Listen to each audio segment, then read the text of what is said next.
बेटा आप kindly notes बनाना gravitation के। लेट्स स्टार्ट बेटा। देखो बेटा, ग्रेविटेशन में कुछ अलग अलग चीजें हैं, बट ये चैप्टर आप एक पॉइंट की तरह लिखना नोट, क्योंकि आपको कहीं ना कहीं इस पर्पज से पढ़ाया जाता है कि आप एंट्रेंस में अच्छा करो और बोर्ड में भी, कि ग्रेविटेशन प्लस इलेक्ट्रोस्टैटिक्स आपका टॉपिक है। ये दोनों टॉपिक एक दूसरे से इंटीग्रेटेड है। तो कुछ चीजें ऐसी होंगी जो आप ग्रेविटेशन में पढ़ लोगे, और कुछ चीजें आप बची हुई चीजें, मतलब सेम कॉन्सेप्ट है दोनों में, आप इलेक्ट्रोस्टैटिक्स में पढ़ोगे। तो कुछ बच्चे क्या करते हैं, ग्रेविटेशन में ज्यादा पढ़ लेते हैं, और कुछ बच्चे इलेक्ट्रोस्टैटिक्स में ज्यादा पढ़ लेते हैं, बट ये दोनों चैप्टर आपको पैरेलल पढ़ने हैं।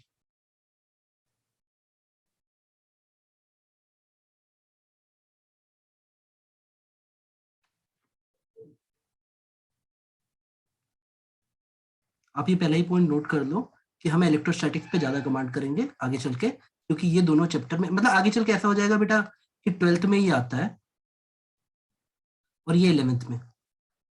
तो अगर कोई भी कॉन्सेप्ट तुम्हें ये 11th में समझ आ चुका है तो तुम्हारा ग्रेविटेशन का काम मतलब इलेक्ट्रोस्टैटिक्स का काम बच गया। रिपीटिशन होगा, मतलब इसमें एक छोटी सी एनालॉजी लगा के हम ये दोनों चैप्टर एक साथ पढ़ सकते हैं। इसमें और इसमें हम एक एनालॉजी यूज करके ये दोनों चैप्टर एक साथ पढ़ सकते हैं। तो अच्छे बच्चे ग्रेविटेशन को अगर डिटेल में पढ़ते हैं, जैसे फॉर एग्जांपल मान लो तुमने एससी वर्मा उठाई, तो वहां पे पोटेंशियल को बड़ा अच्छे से समझाया गया है, काफी तरह से डिराइव करके। तो वो 12th में एससी वर्मा में काम नहीं किया गया है। It's like it's your choice कि तुम ग्रेविटेशन को डेप्थ में पढ़ते हो, जो बचेगा वो इलेक्ट्रोस्टैटिक्स में पढ़ लोगे, या इलेक्ट्रोस्टैटिक्स को बहुत डेप्थ में पढ़ते हो। तो चलो बेटा स्टार्ट करते हैं। ग्रेविटेशन का मतलब समझो बेटा, नेचर के कुछ फंडामेंटल फोर्सेस में, उसमें से एक फोर्स आता है जो मास के वर्च्यू से लगता है। बेटा एक प्रॉपर्टी होती है मास, उसके वर्च्यू से जो फोर्स आता है उसे हम ग्रेविटेशनल फोर्स कहते हैं। तो मैं यहाँ डायग्राम बनाता हूँ, मैं सारे क्रिटिकल पॉइंट आपको बताता हूँ, आप नोट्स में भी ऐसे ही लिखना बेटा। M1 M2 must be point mass. कोई भी फॉर्मूला जो आप पढ़ते हो वो जनरली किसी तरीके से, एक पर्टिकुलर तरीके से डिफाइन किया जाता है, ये सिर्फ पॉइंट मास के लिए डिफाइन किया जाता है बेटा।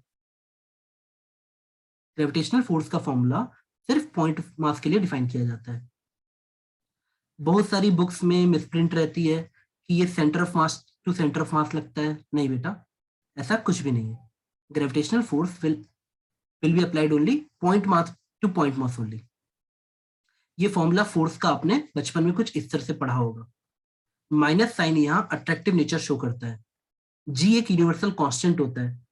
मतलब इसका मतलब यह है कि बेटा जैसे मान लो आपने एक मास को पानी के अंदर डुबो दिया और दूसरा मास फ्री है, ये फोर्स इस बात पे डिपेंड ही नहीं कर रहा कि आपकी लोकेशन, सराउंडिंग कैसा है। हमेशा ये फोर्स, ये चीज कांस्टेंट रहती है। कैपिटल जी जो लिखा हुआ है ये यूनिवर्सल ग्रेविटेशनल कांस्टेंट है, तुम कहीं भी चले जाओ इसकी वैल्यू चेंज नहीं होगी।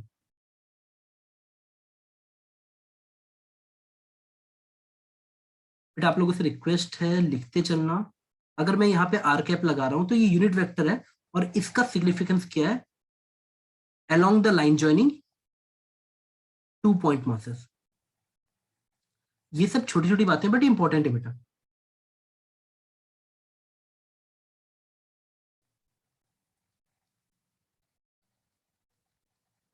इन दो मासेस के इस लाइन के लॉन्ग ये फोर्स लगेगा। M2 पे लेफ्ट हैंड साइड, M1 पे राइट हैंड साइड। और हर पॉइंट जो मैं बोल रहा हूं बेटा आप इसे लिख लेना। कई बातें मैं बोल देता हूं और लिखता नहीं हूं, बट आप लोग प्लीज लिखना। पॉइंट मास का मतलब सबको पता आना चाहिए कि मास कितना भी हो फर्क नहीं पड़ता, बट वॉल्यूम जीरो होना चाहिए। वॉल्यूम टेंडिंग टू जीरो, ये होता है definition of point mass. Point mass कभी भी छोटे मास को या बड़े मास को नहीं कहते, बस उसको वॉल्यूम ऑक्यूपाई नहीं करना है। ठीक है बेटा। अब मैं आप लोगों से ये एक्सपेक्ट करूंगा कि कैपिटल जी की वैल्यू, बेटा आप लोग टीचर नहीं हो, आप लोग स्टूडेंट हो जिसको एग्जाम लिखना है, तो आप लोगों को कुछ चीजें बिल्कुल याद हो जानी चाहिए।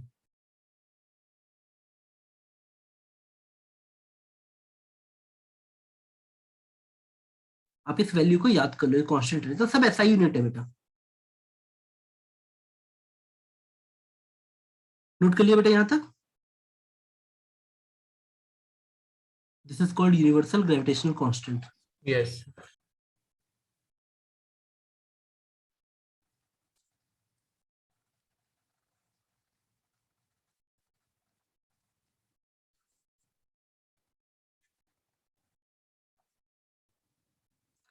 बेटा ये फर्स्ट पॉइंट बहुत क्रिटिकल है, इस पे मेरी बात बहुत ध्यान से समझना, कि आप आखिरी में चल के देखना, कई कई बच्चे तो ग्रेविटेशन का रिवीजन ही नहीं करते हैं, वो इलेक्ट्रोस्टैटिक से रिवाइज कर लेते हैं। चलो, ये force line joining between two masses के बीच में अलोंग दैट लाइन लगता है, ये इंपॉर्टेंट पॉइंट है। पॉइंट मासेस के बीच में लगता है। हाँ, वो एनालॉजी समझने के लिए तुम अभी ऐसा लिख लो, बाद में मैं मतलब समझा दूंगा बेटा। ये एनालॉजी तभी उस बच्चे को ही समझ आएगी कि ग्रेविटेशन कैसे इलेक्ट्रोस्टैटिक से रिलेटेड है। अगर एक बच्चा बस वहां पे ऐसा लिख ले कि जो चीज इलेक्ट्रोस्टैटिक में, मैं यहाँ लिखवा देता हूँ, तो जो यहाँ पे चार्ज है वो यहाँ पे मास है, जो यहाँ पे जी है, कैपिटल जी, वहां चल के वो चीज ऐसी बन जाएगी, 1/4 पाई ई नॉट ई आर। आप ऐसे लिख लो, बाद में इसका मतलब आपको बहुत इजीली समझ आएगा।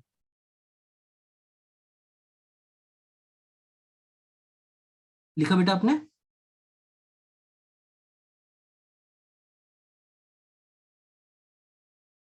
बाकी सारी चीजें सेम है, सोचो ना, मैं सिंपली इतना बोल रहा हूँ, चार्ज की जगह मास रख दो, क्योंकि आप आगे चल के इलेक्ट्रोस्टैटिक्स का फॉर्मूला भी पढ़ोगे कि दो चार्ज के बीच में जो फोर्स होता है वो आता है, इसको कई बार हम लोग के बोल देते हैं, K Q1 Q2/r²। सब कुछ सेम रहेगा, सारी एनालॉजी सेम लग जाएगी।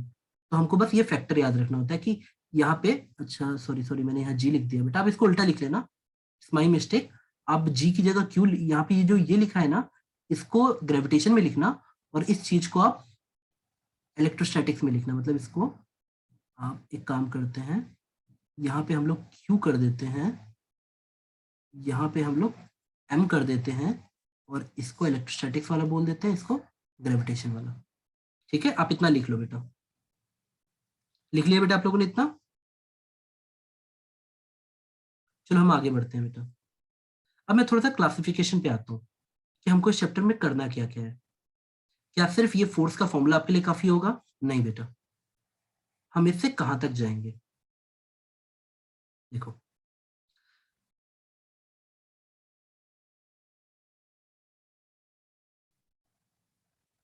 Lecture flow will start like this. हम इसमें एक टॉपिक पढ़ेंगे, ग्रेविटेशनल फील्ड।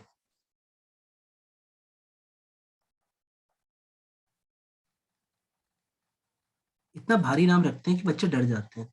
अगर एक बच्चा ऐसे ब्रैकेट में लिख ले एक्सेलरेशन ड्यू टू ग्रेविटी, या अर्थ की वजह से होने वाला एक्सेलरेशन, तो बच्चा डरेगा नहीं।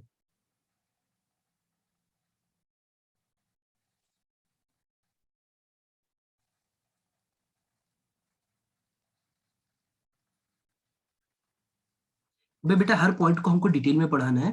मतलब gravitational field intensity will become a topic for a day, कि हम पूरा दिन उसी को पढ़ेंगे। तो आप पहले लेक्चर फ्लो लिख लो।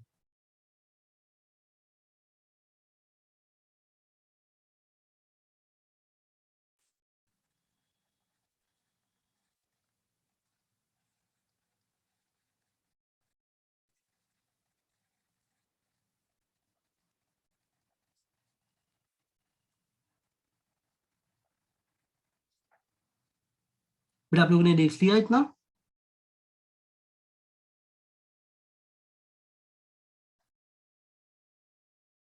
ओके बेटा, चलो हम आगे बढ़ते हैं। इसमें बेटा एक टॉपिक अलग से हमको पढ़ना है, जो रोटेशन डिपेंडेंट होता है, केपलर्स लॉ। जो बच्चा रोटेशन नहीं समझा है, उसको दिक्कत आएगी, वो उसको याद कर लेता है, जो गलत है। केपलर्स लॉ आप समझ सकते हो। इट्स जस्ट लाइक कि एक आदमी ने बैठ के प्लैनेट्स के मोशन को ऑब्जर्व किया था, वो उसके कुछ कंक्लूजन है। Kepler's law is nothing but कि प्लैनेट किसी सोलर सिस्टम में जैसे रिवॉल्व करता है, तो उसने कुछ समरी लिखी थी केपलर ने। हम उसी को मैथमेटिकली रोटेशन और ग्रेविटेशन चैप्टर की मदद से डिराइव करेंगे।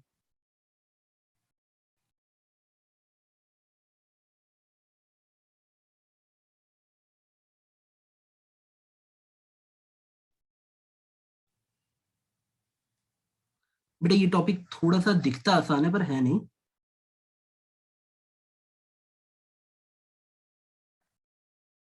हम लोग इसको काफी डिटेल में पढ़ेंगे, और ये तुमको बुक्स से समझ आने वाला बिल्कुल भी नहीं है। और इसमें सैटेलाइट का सब कुछ करेंगे, कैसे सैटेलाइट लॉन्च होती है, कब वो सर्कुलर ऑर्बिट में घूमेगी, कब वो एलिप्टिकल ऑर्डर में घूमेगी, कितनी कस के उसको एनर्जी दे दोगे तो एस्केप वेलोसिटी मिलके वो बाहर चली जाएगी, जियो स्टेशनरी सैटेलाइट क्या होता है, मतलब टाइप्स ऑफ सैटेलाइट, सब कुछ पढ़ेंगे। बेटा अभी मैं सिर्फ मेजर क्लासिफिकेशन लिख रहा हूँ और कुछ नहीं। आप इतने लेक्चर फ्लो को अच्छे से लिख लो।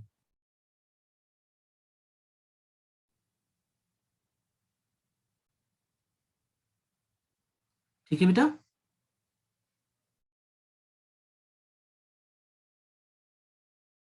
एक छोटा सा पॉइंट वो ये भी है, लेकिन ये इसी में पढ़ा दिया जाएगा। ये इंपॉर्टेंट है इसलिए मैं इसको अलग से लिख रहा हूँ, और कोई बात नहीं है।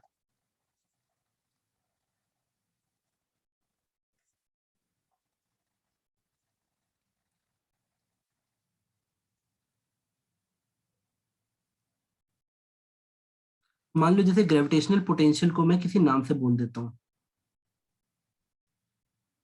तो मैं लिख देता हूँ पूरा रिलेशन बिटवीन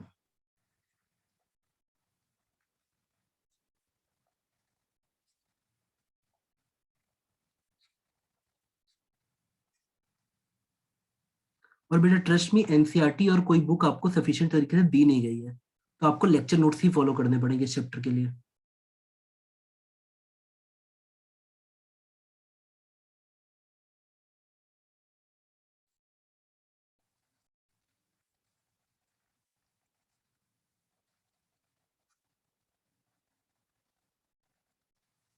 और ये इंपॉर्टेंट है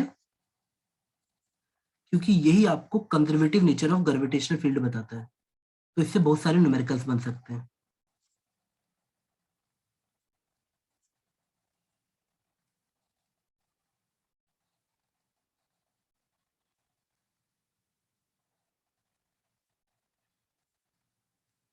फिर आप लोगों ने लेक्चर फ्लो नोट कर लिया, तो चलो हम किसी एक पॉइंट से स्टार्ट करते हैं। सबसे पहले हम लोग ग्रेविटेशनल फील्ड इंटेंसिटी से स्टार्ट करते हैं और समझाते हैं कि ये कहना क्या चाहता है।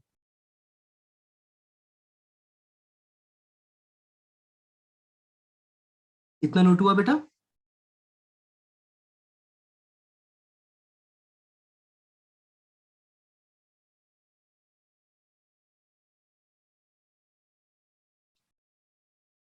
बेटा आप लोगों ने इतना नोट कर लिया है कि हम स्टार्ट करें आज का टॉपिक? Yes sir. ओके बेटा। हाँ बेटा देखो, आप लोग की गलती नहीं है, हम लोग थोड़े ओल्ड फैशन है, हम लोग को हाँ हूँ सुनने की आदत हो गई है बेटा, तो बीच में थोड़ा हाँ हूँ कर दिया करो आप लोग। चलो, ग्रेविटेशनल फील्ड इंटेंसिटी, मैं जीएफआई लिख लेता हूँ, आप अच्छे से लिखना।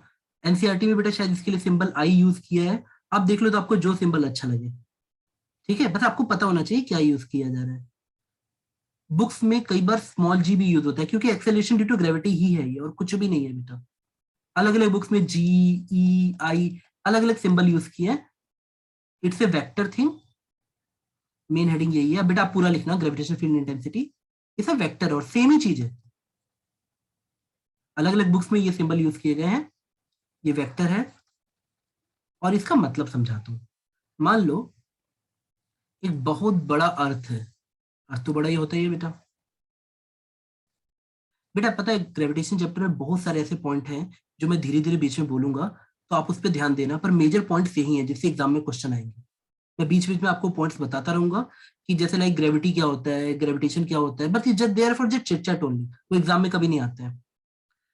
अर्थ को लिया, अर्थ बहुत भारी होता है बेटा, अगर यहाँ पे एक छोटा सा पॉइंट मास रख दो और यहाँ अर्थ को रख दो, तो क्या है कि दोनों एक दूसरे पे बराबर फोर्स लगाते हैं, इक्वल फोर्स। बट क्या है ना, एक्सेलरेशन नाम की चिड़िया होती है फोर्स बाई मास। अंतर क्या आएगा, अर्थ का जो एक्सेलरेशन होगा आप ध्यान से देखोगे तो फोर्स तो दोनों पे सेम लग रहा है, फोर्स की वैल्यू G m1m2/r² ही है, G into mass of the earth into G by दोनों के बीच का डिस्टेंस मान लो जैसे आर है।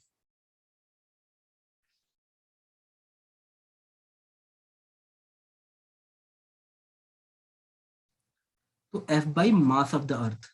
तो आप जब इस फोर्स के फॉर्मूले को एक्सेलरेशन ऑफ मास में पुट करोगे तो आप देखोगे ये बन जाएगा जी, अगर मैं माइनस साइन रख दूं दैट विल शो कि अट्रैक्शन है बस, a G m by are square, और यहाँ पे एक्सेलरेशन की वैल्यू आ जाएगी g mass of the earth by are square. तो सिंस होता क्या है, हम बोलेंगे कि ठीक है देखो, आप मुझे पहले ये ऑब्जर्वेशन बताओ, जी की वैल्यू पे कितने लोगों ने ध्यान दिया? क्या ये टर्म छोटा है कि बड़ा है, ये बताओ। 6.67 इंटू 10⁻11, ये कैसा है? छोटा। तो it is one of the weakest force in nature, मतलब it is weakest force in nature. मतलब ऐसा नहीं है कि आप और आपके दोस्त बैठे हुए हैं और आप उसको मैग्नेटो बन के खींच लोगे अपनी तरफ, ऐसा नहीं होने वाला बेटा। कि आपने बोला कि भाई मैं उसको अट्रैक्ट कर लूंगा, इतना नहीं होता है बेटा। दोनों मासेस में से किसी एक मास को एटलीस्ट प्लानिटरी बॉडी जितना बड़ा होना पड़ेगा, तब जाके कुछ दिखता है कि चलो हाँ ये मूव करेंगे, तब फोर्स स्ट्रांग बनता है। इस जी के चक्कर में ना, अगर ये दोनों एक एक केजी टाइप के निकले तो बेटा, और बीच में डिस्टेंस 2-3 मीटर हुआ, तो बेटा कोई भी फोर्स अच्छा नहीं लगेगा, पता भी नहीं चलेगा। तो ग्रेविटेशनल फोर्स एक वीक फोर्स होता है। मतलब अब ये कैपिटल जी छोटा है, मान लो ये छोटा सा मास रहता, तो आप क्या देखोगे कि अर्थ का मूव करने के चांसेस बड़े कम है, अर्थ का एक्सेलरेशन टेंडिंग टू जीरो रहेगा। यानी हम जब किसी भी अर्थ या किसी भी बड़ी प्लानिटरी बॉडी या हैवी बॉडी के बाद में कोई आसपास मास रखते हैं, तो उसमें इस बॉडी का मूवमेंट नहीं होता, सिर्फ इस बॉडी का मूवमेंट होता है। इसका इसका एक्सेलरेशन देखो, ये बड़ा है और ये छोटा है, तो मल्टीप्लाई होके लगभग बड़ा बन जाता है। आप इसकी वैल्यू हम लोग अप्रोक्सीमेटली निकाल सकते हैं अगर हमें आर पता हो तो। जैसे R radius of the earth हो जाएगा, यहाँ पे होता है स्मॉल एम, तो हम इसकी वैल्यू ले लेते हैं 9.8। बेटा सिंपली कहने की बात यह है कि हम जब किसी बड़े प्लानिट के अक्रॉस आसपास कोई छोटा मास रखते हैं ना बेटा, तो जितना उसका एक्सेलरेशन होता है ना, इसी को हम लोग ग्रेविटेशनल फील्ड इंटेंसिटी बोलते हैं। इसीलिए अच्छा तुम इस चीज को ऑब्जर्व करो, इसमें कहीं पे भी इसका मास नहीं आया। तो कई बुक्स में आपको लिख देगा कि किसी एक गिवन मास के लिए इस मास की वजह से आर दूरी पे ग्रेविटेशनल फील्ड इंटेंसिटी है -gm/r²। इट सिंपली सेज कि अगर मैं यहाँ पे कोई बॉडी रखूंगा तो उसका एक्सेलरेशन इस तरफ इतने फोर्स से होगा, अगर ये बॉडी मूव नहीं करे तो। बेटा ये बात याद रखना, इस बॉडी का रुके रहना जरूरी है।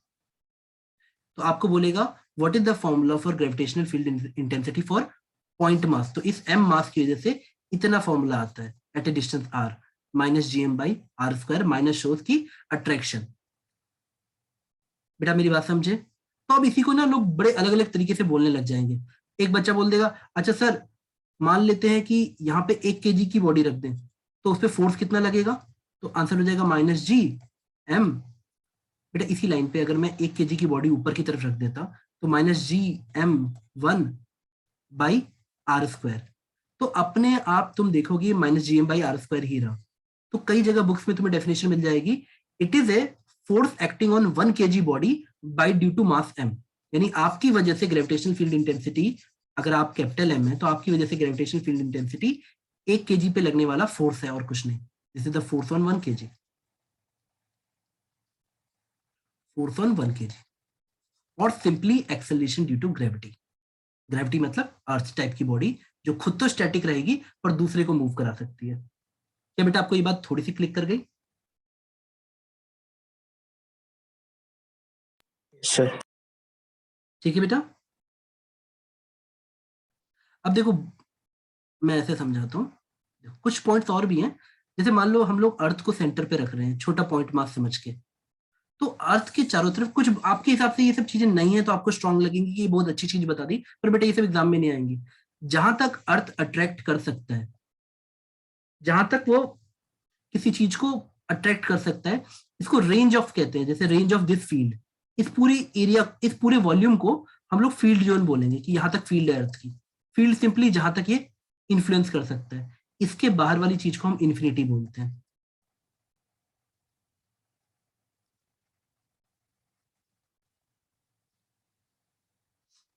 इस पूरे डिस्टेंस को हम रेंज कहते हैं, रेंज ऑफ फोर्स या रेंज ऑफ फील्ड, यहां से यहां तक।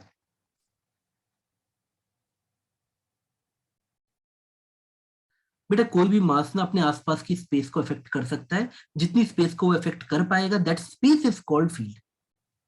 बेटा यहां तक कोई डाउट है? आगे बढ़े।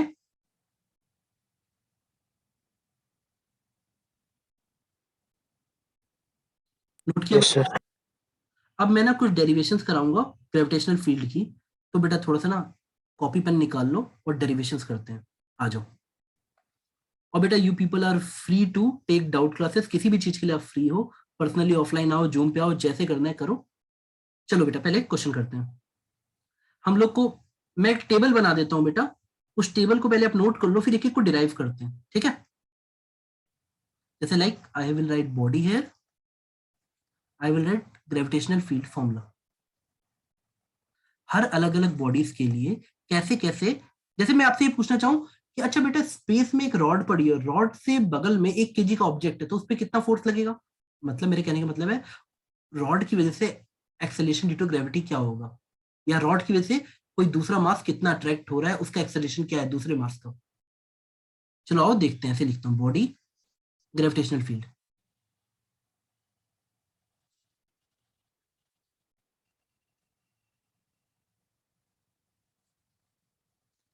पॉइंट मास हमने अभी जस्ट नोट कर लिया कि पॉइंट मास अगर m है तो उसकी वजह से -gm/r² होगा एट ए डिस्टेंस r। इसके बाद आएगा रिंग। इसका क्या मतलब है? इसका मतलब ये है कि अगर मैंने एक रिंग लिया, इस पूरी रिंग का अगर मास m है, तो इसके एक्सिस पे बेटा, रिंग का एक्सिस समझो कि रिंग के सेंटर से जो लाइन जाती है वो एक्सिस है उसका, रिंग के एक्सिस पे कितनी। और बेटा ये क्वेश्चन डायरेक्टली, ये सबसे रिपीटेड क्वेश्चन है, इस पे लिख देता हूँ इंपॉर्टेंट, और ये एग्जाम में रिपीट होता है, तो आपको ये अलग से याद रखना है, कमिट टू मेमोरी रखना है इसको, इसके रिजल्ट को कमिट टू मेमोरी रखना, सीटीएम कर लेना। चलो, अगर एक रिंग जिसका रेडियस r है और एक्सिस पे दूरी x है, तो कितना एक्सेलेरेशन ड्यू टू ग्रेविटी होगा, यानी अगर मैं यहाँ पे 1 kg का मास रखूं तो उसका एक्सेलेरेशन इस तरफ कितना होगा इस रिंग की वजह से। आओ देखते हैं।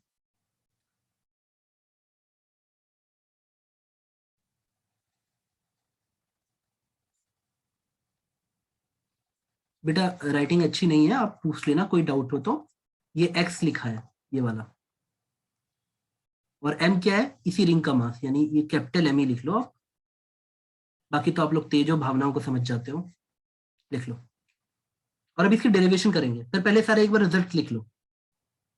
मैं समझा दे रहा हूँ कौन कौन सी कैटेगरी है, क्योंकि देखो बेटा, अगर मैं ये वाले सारे डेरिवेशन कराऊंगा तो आपसे कुछ डेरिवेशन होमवर्क में दूंगा।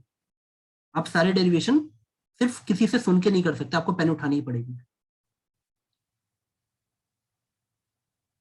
मान लो यहाँ पे एक डिस्क होती, मतलब एक ऐसी डिस्क होती पूरी की पूरी, उसकी एक्सिस पे 1 kg रखने पे, अब पूरा अच्छे से लिख लेना, डिस्क कम आता है बेटा, रिंग सबसे ज्यादा आता है। बेटा जेई में वो आपकी इमेजिनेशन और थोड़ा सा बेसिक एप्टीट्यूड चेक करना चाहते हैं, और बच्चों को लगता है इट्स वेरी टीडियस मैथमेटिक्स। नहीं बेटा, वो आपको सिर्फ एप्टीट्यूड, डिस्क दे सकते हैं पर डिस्क में खुद डेरिवेशन मत, ये वाली डेरिवेशन इजी है तो ये देंगे वो, और वो इसको मिक्स कर देंगे किसी और टॉपिक के साथ में। आगे चल के एसएचएम पढ़ोगे तो ये एसएचएम से बड़ा अच्छा मिक्स हो जाता है।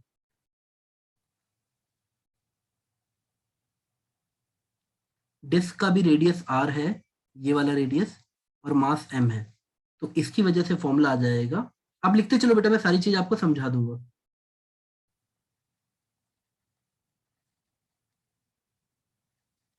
किसी भी चीज पे डाउट आएगा आप मुझसे पूछोगे।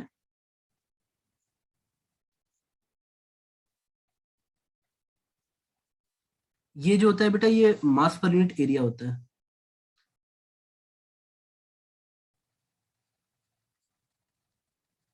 कहने का मतलब है ये हो जाएगा total mass of the ring, यानी लिख देता हूँ मास अपॉन πr²। नोट कर लिया बेटा यहां तक?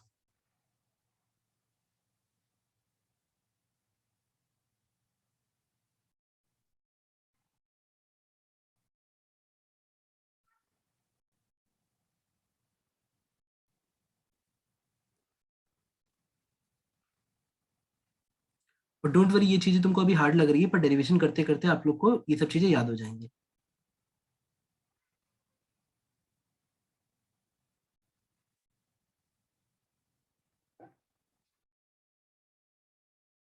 बेटा यहाँ तक नोट हो गया है? Yes sir.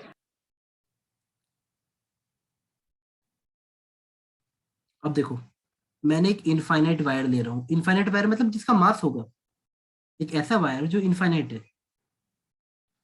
इनफाइनाइट वायर, आप अच्छे से लिखना बेटा, ऐसे सिंबल बना के मत लिखना। इसका मास है पर लेंथ बहुत लंबी है। इसका मास m है और m और लेंथ बहुत लंबी है, तो इसलिए इसके लिए एक टर्म आता है mass per unit length. Lambda word use करते हैं, जिसे हम लीनियर मास डेंसिटी कहते हैं। Linear mass density. तो मान लो एक ऐसी बहुत लंबी सी एक लाइन टाइप की मास होता, तो अगर मैं उससे होता कुछ r दूरी पे या x दूरी पे दूर होता, तो कितना होता? जैसे मान लो मैं इससे r दूरी पे दूर हूं और यहाँ पे मैंने 1 kg की कोई बॉडी रखी है, तो उसका एक्सेलरेशन कितना होगा, यानी ग्रेविटेशनल फील्ड इंटेंसिटी कितनी होगी r दूरी पे? तो आंसर होता है 2g लैम्डा बाई r। पता है ये सारी चीजें हम इलेक्ट्रोस्टैटिक्स में एक लाइन में कर सकते हैं, तो इसलिए मैं जानबूझ के कुछ चीजें करूंगा, कुछ चीजें छोड़ूंगा।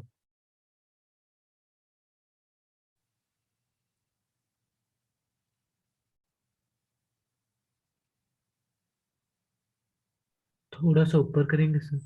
हाँ बेटा, एक सेकंड, एक।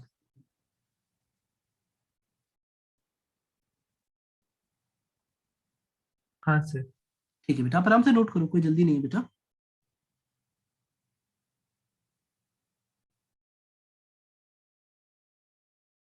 बेटा आप लोग का खुश रह के तैयारी करना काफी जरूरी है। हाँ बेटा देखो, जैसे मनीष पिता ने एक इंटेलिजेंट क्वेश्चन पूछा है कि जैसे सर इनफाइनाइट फायर है तो उसका मास कैसे पता चलता है? बेटा इसीलिए तो हमने लीनियर मास डेंसिटी बताई है। आप उसका टोटल मास नहीं बता सकते, लेकिन आप ये तो बता सकते हो ना कि मास पर यूनिट लेंथ कितना होगा।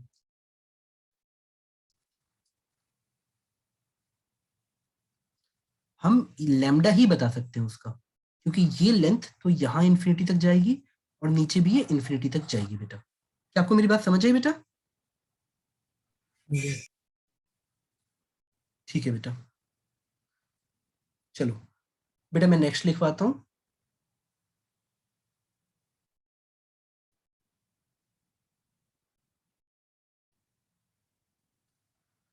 अगर आपके सामने कोई इनफाइनाइट प्लेट आ गई, बेटा ये सब क्वेश्चन कई बार आपके एमसीक्यू फॉर्म में आते हैं। इनफाइनाइट प्लेट का मतलब है जैसे कोई शीट है, ब्लैंकेट है, बहुत पतली सी, पर उसका मास है। जैसे ऐसे सोचो आपकी कॉपी का एक पन्ना जो बहुत ही बड़ा हो, कोई A4 शीट हो पर A4 ना हो, इनफाइनाइटली लेंथ की हो, तो उससे कितना आएगा? अगर मैं इससे कुछ दूरी पे हूं तो कितनी ग्रेविटेशनल फील्ड आएगी, इंटेंसिटी? तो यहां आंसर आता है कि ये डिस्टेंस पे डिपेंड नहीं करता है, इट्स सिंपली 2πg। अब आप पूछोगे ये क्या है? ये वही है बेटा, mass per unit area. This is mass per, this is called area mass density या mass per unit area of the sheet, और ये डिस्टेंस से इंडिपेंडेंट है। देखो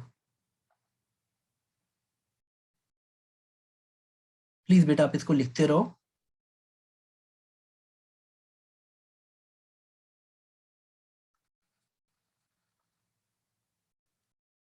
और कुछ टफ टफ डेरिवेशंस बेटा मैं कराऊंगा। अच्छा सॉरी, मान लो एक हॉलोस्फेयर है। हॉलोस्फेयर समझते हो? पता है पहले मुझे अपने टाइम का याद है, हमारे टाइम में एनसीईआरटी में एक बहुत बढ़िया सा पीछे एक डायग्राम बना हुआ था। आपको कुछ ऐसा बना है, अब अभी है कि नहीं मुझे नहीं पता बेटा। एक इस यहाँ बगल में हेडिंग डालना, हॉलोस्फेयर। हॉलोस्फेयर मतलब जैसे आप ऐसे सोचो, जैसे आपकी टेनिस वाली बॉल है, जैसे क्रिकेट खेलते हैं ना वो ग्रीन वाली, उस तरह से इमेजिन करो। बस ये थिकनेस हमेशा हॉलोस्फेयर में थोड़ा छोटा इमेजिन किया करो, जैसे ये बहुत नेग्लेजिबल थिकनेस है। अब अगर इसका मास m है और रेडियस r है, तो मैं आपको ऐसे समझाता हूँ, पहले देखना। ये चीज मैं मैथमेटिकली लिख दूंगा तो बच्चे फील नहीं लेते। मैं आपको ऐसे समझाता हूँ। या तो आप अंदर होगे, दो ही लोकेशन पॉसिबल है, आप पोजीशन 1 पे हो सकते हो या तो आप बाहर हो सकते हो। अब बेटा ऑन द सरफेस भी हो सकती है, तो दोनों में से कोई एक फॉर्मूला लग जाएगा, ठीक है। तो आओ बताता हूँ। चलो, अगर मान लो r is the distance from the centre, ये भी r है, ये भी r है।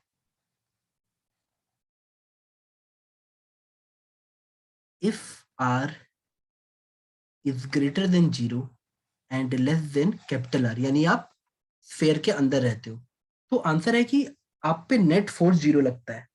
और ये क्वेश्चन बेटा आता है, it is always 0, net acceleration is always 0 या नेट फोर्स। आप बोलोगे सर ऐसा क्यों, मैं अभी समझा रहा हूँ। आप ऐसे लिखना, बेटा आपने कौन सा सिंबल यूज किया अब तक, हमने सिंबल नहीं दिया ना। आप कुछ भी लिख लो, आपको इसमें से जो सिंबल पसंद था, EGI में से जो लिखना है लिख लो। मैं चलो ई लिख देता हूँ।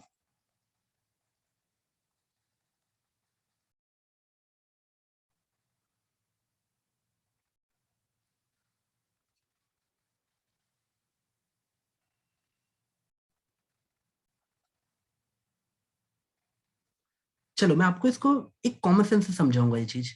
यहाँ पे आप लिखोगे ग्रेविटेशनल फील्ड इंटेंसिटी 0 होती है। और दूसरा केस क्या, आप बाहर आ जाओ, बाहर या सरफेस दोनों पे, मतलब R की वैल्यू इस तरह से हो, ग्रेटर देन और equal to radius of the hollow sphere.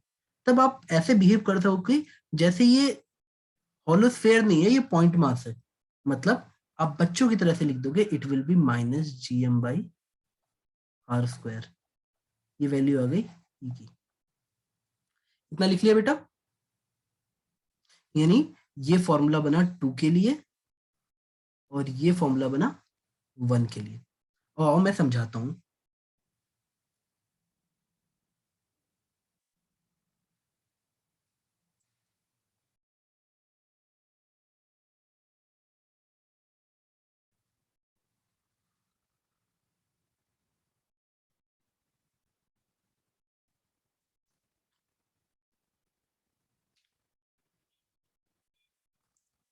मान लो आप, ये एग्जांपल के लिए बताता हूँ बेटा, मुझे एनसीईआरटी में वो डायग्राम याद है जो हम लोग के टाइम पे था। बेटा बुक्स भी रिवाइज होती हैं। तो मान लो आप किसी होलोस्फेयर के यहाँ पे होते, तो आप बोलोगे सर ऐसे कैसे फोर्स 0 हो जाएगा। बेटा एक्सेलरेशन 0 मतलब आप पे नेट फोर्स 0 है। अगर इस मास की वजह से मैं पूछूं, ये जो होलोस्फेयर वाला मास है, इस मास की वजह से फोर्स 0 क्यों लग रहा है, तो मैं समझाता हूँ। बेटा ये इसको कुछ टुकड़ों में इमेजिन करो कि छोटे छोटे पीसेस हैं। अब आप बोलोगे सर ये पीसेस तो ज्यादा हैं जो दूर हैं, इनकी संख्या ज्यादा है, काउंटिंग ज्यादा है, देखो। और हर पॉइंट मास इसको अपनी तरफ खींचेगा, ये भी सही है बेटा। हर पॉइंट मास, ऐसे ही मैं बना नहीं रहा हूं बेटा, ऐसे करोड़ों बनेंगे, तो ऐसे अपनी तरफ खींचेगा। और यहां पे भी ऐसा होगा। अब होता क्या है, आपने देख चुके हैं कि फोर्स का फॉर्मूला Gm1m2/r² होता है। यानी जब r छोटा होगा तो फोर्स बड़ा होगा। दैट मीन्स ये वाले जो क्लब है, ये वाला क्लब जो पास में है, इनका डिस्टेंस कम है, तो ये फोर्स डोमिनेटिंग है, बड़े फोर्स है, पर इनका काउंट कम है। मतलब फोर्स ज्यादा, काउंट कम। और ये जो दूर दूर दूर है, इनका काउंट ज्यादा है बट फोर्स कम है, तो रिजल्टेंट हमेशा 0 मिलता है। यानी आप किसी भी हॉलोस्फेयर में जाएंगे तो इट डजंट मीन कि आप पे फोर्सेस नहीं लग रहे हैं, आप पे फोर्स तो लग रहे हैं बट उनका रिजल्टेंट 0 है। हम जब इसकी बात करते हैं, इट मीन्स कि नेट फोर्स 0 है। जब ऐसे लिखते हैं दैट मीन्स नेट फोर्स 0 है। बेटा फोर्स 0 का तभी तो एक्सेलरेशन भी 0 होगा। अगर आपका दिमाग ठंडा है तो आप ग्रेविटेशनल फील्ड इंटेंसिटी को सिर्फ एक्सेलरेशन बोलोगे कि सर एक्सेलरेशन ही तो है, क्यों कंफ्यूज होना जब भारी भारी वर्ड यूज करके। यहां तक समझ गए बेटा?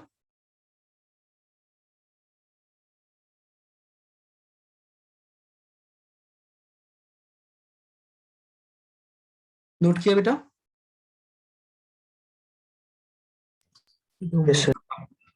बेटा आप परेशान मत हो, जिसकी डेरिवेशन की रिक्वायरमेंट है मैं सारी डेरिवेशन करा रहा हूँ। मुझे बस एक साथ एक आपको लिस्ट भी देनी है ना कि कौन कौन से फॉर्मूले आपको याद रखने हैं। बेटा अच्छी राइटिंग में इसको अपनी भाषा में लिख कर कुछ दिन के लिए दीवार पे चिपका देना ताकि याद हो जाए। बेटा जो बच्चे एंट्रेंस की तैयारी करते हैं उनका तरीका अलग होता है, थोड़ा सा वो दिमाग में लेके चलते हैं चीजें। वो ये नहीं बोलेंगे मेरे नोट्स में लिखा हुआ है, मेरे पास बुक्स में है। वो धीरे धीरे अपने दिमाग में लेते आएंगे चीजों को।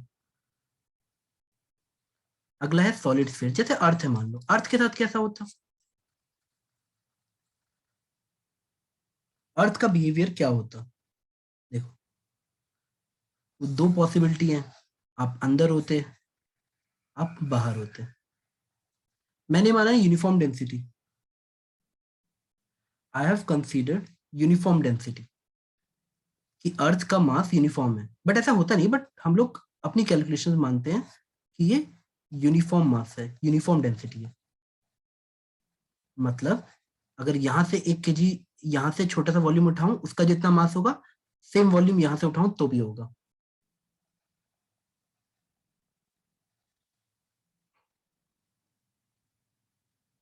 लिखा बेटा आपने इतना। अब देखो इसका रेडियस r है, मास m है, तो आप e को लिखोगे दो जगह पे, एक वही बेटा r लेस देन, यानी e हम लिखेंगे और r greater than 0 and less than equal to capital R, और दैट विल बी,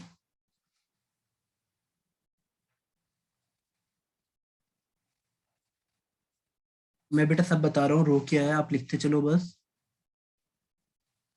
बेटा है बस ये मत भूलना, कभी ये वेक्टर है, आप ना कभी अपने से तुम लोग का दोस्तों का ग्रुप हो या टीचर है, तो तुम्हें सोचना कि सर जब मैं इस पॉइंट पे बात कर रहा हूँ कि ये जो अंदर वाला पॉइंट है, देखो ये अंदर है, तो आपके मन में ख्याल आना चाहिए कि सर ये एक्सेलरेशन होगा किस डायरेक्शन में। बेटा ऐसे होगा, टुवर्ड द सेंटर, तो ये R cap toward the centre of the earth होगा, अगर हम इसको अर्थ माने तो।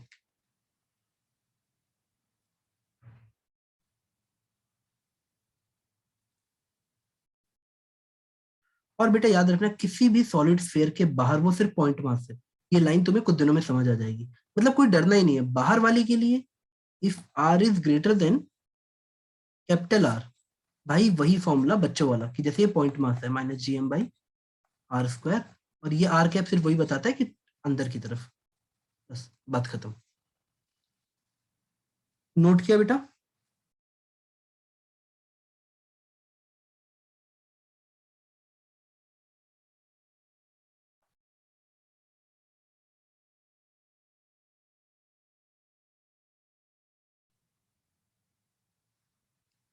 चलो बेटा, गुड गुड गुड। अब देखो 2-3 केस और हैं, बस मैं जल्दी जल्दी लिखवा दे रहा हूँ। आपको पता है इससे सबसे ज्यादा फॉर्मूले, मतलब इससे भी बहुत अच्छे क्वेश्चन आते हैं। मैं वो सारी चीजें टिक कर रहा हूँ जिसपे क्वेश्चन ज्यादा बनते हैं बेटा, अब प्लीज ये सारी बातें लिखना। मैंने रिंग और सॉलिड स्फीयर को हाईलाइट किया है, क्योंकि उनके लिए इट इज इंपॉर्टेंट कि सॉलिड स्फीयर आगे चल के अर्थ बचेगा, यही बच्चा हो सकता है इसरो पहुंचे। बेटा हर बुक लिखने वाले के पीछे, एंट्रेंस लेने से वाले के पीछे एक विजन होता है, तो बच्चे जो एंट्रेंस में करते हैं, ये इत्तेफाक नहीं होता कि वही बच्चे चल के आगे चल के इसरो में या नासा में साइंटिस्ट बनेंगे।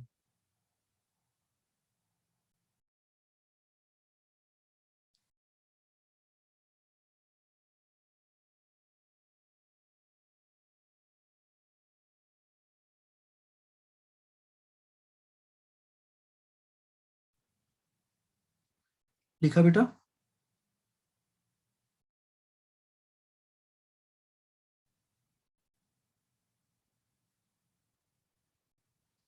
अब एक ये वाला केस है,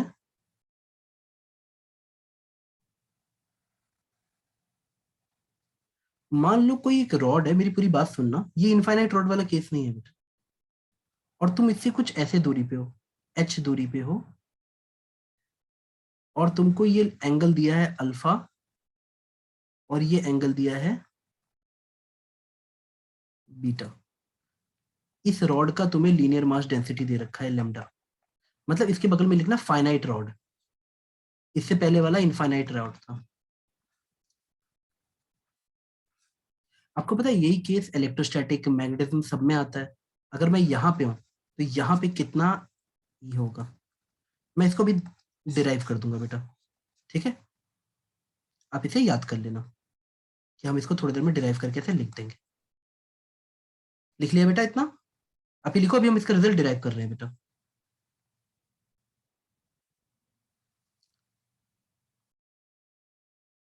इस पॉइंट पे ई कितना आएगा at a height h from the rod.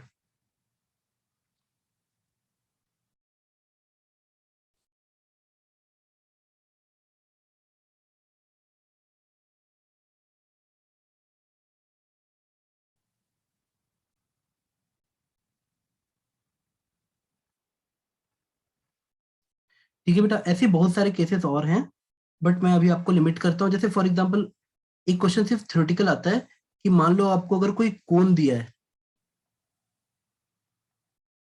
तो यहाँ पे कोण के एपेक्स पे, एपेक्स मतलब टॉप बोलते हैं हमेशा, एपेक्स पे एक्सेलरेशन ड्यू टू ग्रेविटी कितना होगा।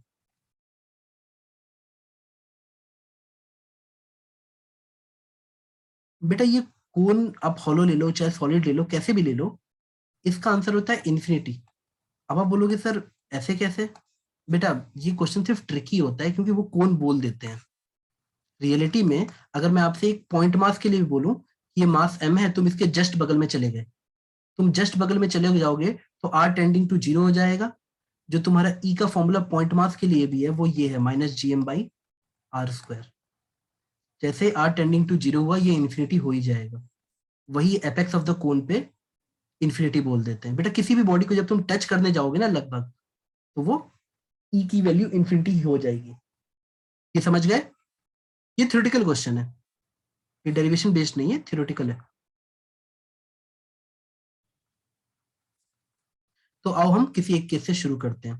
पहले रिंग वाला करते हैं, फिर ये वाला करेंगे। बेटा ये वाला केस करते हैं, चलो पहले रिंग वाला करते हैं। और बेटा अगर एक दो केसेस मैंने नहीं लिखे हैं तो मैं बाद में और लिखवा दूंगा। आओ, जैसे एक और इंपॉर्टेंट केस होता है। आप बेटा देखो, ये समझना टीचर का काम डायरेक्शन देना होता है। इस रॉड के यहाँ पे अगर मास रखोगे, तो अगर ये डिस्टेंस x है और ये लेंथ l है और इसका मास m है, तो वो पूछेंगे इसका एक्सेलरेशन या ग्रेविटेशनल फील्ड इंटेंसिटी। तो ये भी आपको करना है, याद रखना। आई होप बेटा आप सारी बातें मेरी आंख बंद करके मानते होगे, और ये आपके भले के लिए, प्लीज मानना।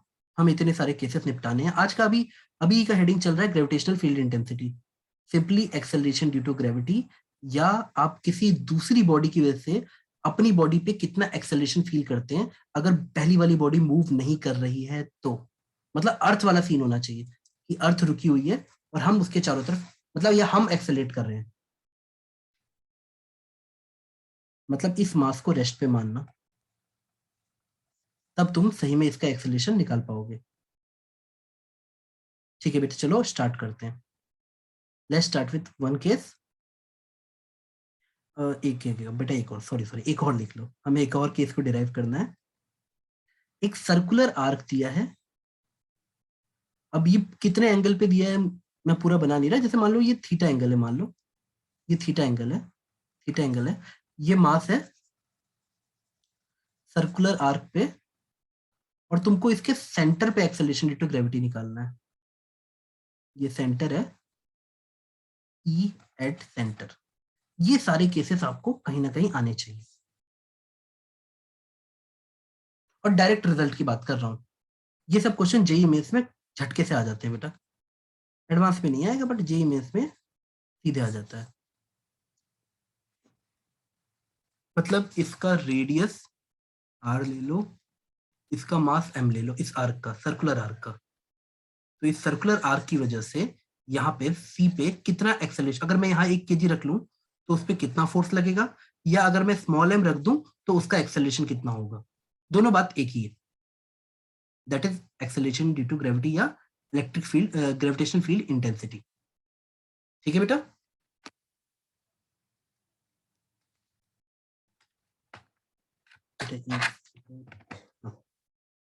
चलो फर्स्ट डेरिवेशन हम लोग रिंग की वजह से करते हैं। हमने इस डिस्टेंस को x लिखा। बेटा कॉपी पेन निकाल के खुद से करो ना, क्यों चाहते हो। आप में से जो भी बच्चे बोलेगा ना कि सर मुझे थ्योरी समझ आती है, बस मैं एग्जाम में अच्छा नहीं कर पाता, बेटा आपके हाथ में पेन नहीं रहती है और आप डिराइव नहीं कर रहे होते, आप सॉल्व नहीं कर रहे होते। बस यही वजह रहती है कि वो थ्योरी से मार्क्स तक का गैप फिल नहीं हो पा रहा होता है। इस रिंग का मास m है, इस एक्सिस पे मुझे इस पॉइंट पे ग्रेविटेशनल फील्ड इंटेंसिटी निकालनी है। तो चलो मैं फोर्स निकाल लेता हूँ। अब क्या है, रिंग की वजह से कभी कोई फॉर्मूला बना नहीं है। हमारा ग्रेविटेशनल का फॉर्मूला था पॉइंट मास टू पॉइंट मास। हमने जो ये फॉर्मूला पढ़ा था GM1/m2/r², क्यों तुम्हें पहली बार में बोला गया ये पॉइंट टू पॉइंट मास लगता है? ये सबसे इंपॉर्टेंट लाइन है। और समझते हैं, रिंग के लिए कोई फॉर्मूला नहीं है, लेकिन अगर मैं रिंग को सेट ऑफ पॉइंट मास मानूं तो छोटे छोटे पॉइंट मास, छोटे छोटे पॉइंट मास, तो एक पॉइंट मास ये लेते हैं डीएम। अब डीएम और एम के बीच के फोर्स को देखते हैं, कुछ इस लाइन के लॉन्ग लगेगा। इसको मैं लिखता हूं डीएफ, क्योंकि ये सिर्फ डीएम की वजह से है।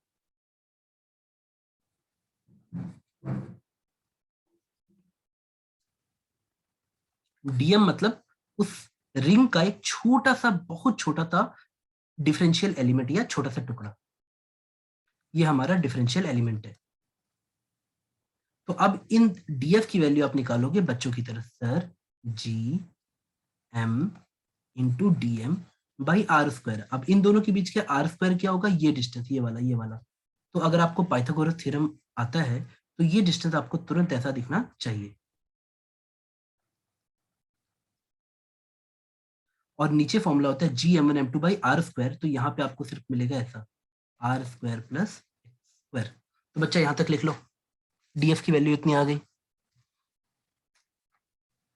अब इस डीएफ को बोलेंगे दोस्त तुम अकेले नहीं हो, नीचे भी एक डीएम रहा होगा, उसने भी ऐसे खींचा होगा।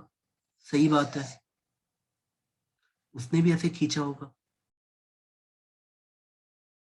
तो अगर मैं एम से जाके पूछूं कि क्या हालचाल है, तो बोलेगा यार मुझे तो पूरा एक कोन बना के खींच रहे हैं लोग, देखो हर तरफ खींच रहे हैं, एक कोन बना के खींचा जा रहा है, हर तरफ ऐसे कोन पे फोर्सेस है, हर तरफ से। अब देखो ना, ऐसे हर पॉइंट मास से एक बनेगा, हर पॉइंट मास इसे खींचेगा। तो अगर मैं किसी दो को देखूं, किसी भी दो को जो डायमेट्रिकली अपोजिट है, तो मुझे ऐसे दिखेगा, it will appear to me कि एक फोर्स ऐसे लग रहा है डीएफ, और एक फोर्स, मैं जानबूझ के दो डायमेट्रिकली अपोजिट देख रहा हूं बेटा, फोर्स उस पर हर हर मास लगा रहा है, ये भी लगा रहा है, ये भी लगा रहा है, ये भी लगा रहा है, ये भी लगा रहा है, सब लगा रहे हैं स्मॉल एम पे मास फोर्स। तो देखो, लेट अस से दिस एंगल इज थीटा। तो जब मैं डीएफ कॉस थीटा लूंगा तो इस लाइन के लॉन्ग आएगा। अगर ये एंगल थीटा है तो जब मैं डीएफ कॉस थीटा लूंगा तो वो अंदर की तरफ आएगा। किसी भी फोर्स का एक कंपोनेंट ले लेते हैं डीएफ, किसी भी एक फोर्स को देखो, डीएफ कॉस थीटा, और एक कंपोनेंट आएगा डीएफ साइन थीटा। मैं इतनी उम्मीद तुम लोगों से अब तक कर रहा हूं कि तुम्हें ये पता लग चुका है कि फोर्सेस का कंपोनेंट कैसे लेते हैं, पास वाला कॉस, दूर वाला साइन, और दोनों परपेंडिकुलर होने चाहिए। तो यानी अगर मैं डीएफ कॉस थीटा को देखूं तो सब अंदर की तरफ है, कहीं का भी कोई भी एलिमेंट उठा लो सब अंदर की तरफ है। लेकिन जब डीएफ साइन थीटा को देखता हूं सब ऐसे आएंगे, ऐसे, यहां से ऊपर, यहां से नीचे, यानी they will cancel each other. बेटा इट्स जस्ट लाइक कि अगर मैं डीएफ साइन थीटा को देखूंगा तो ये बेचारा एम है, DF sine theta will B collection of this diametrically opposite, ऐसे कैंसिल कर जाएंगे, ये डीएफ साइन थीटा का व्यू होगा। अगर आप यहां खड़े होकर देखोगे तो आपको डीएफ साइन थीटा कुछ ऐसे दिखेगा चारों तरफ, हर एक डीएफ साइन थीटा की वैल्यू कुछ ऐसे रहेगी, यानी they will cancel in pair, यानी resultant of df sine theta will be 0।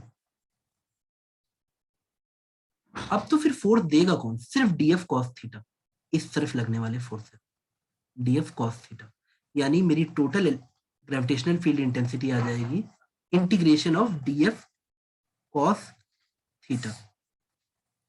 क्या यहां तक आप लोग समझ पा रहे हो बेटा?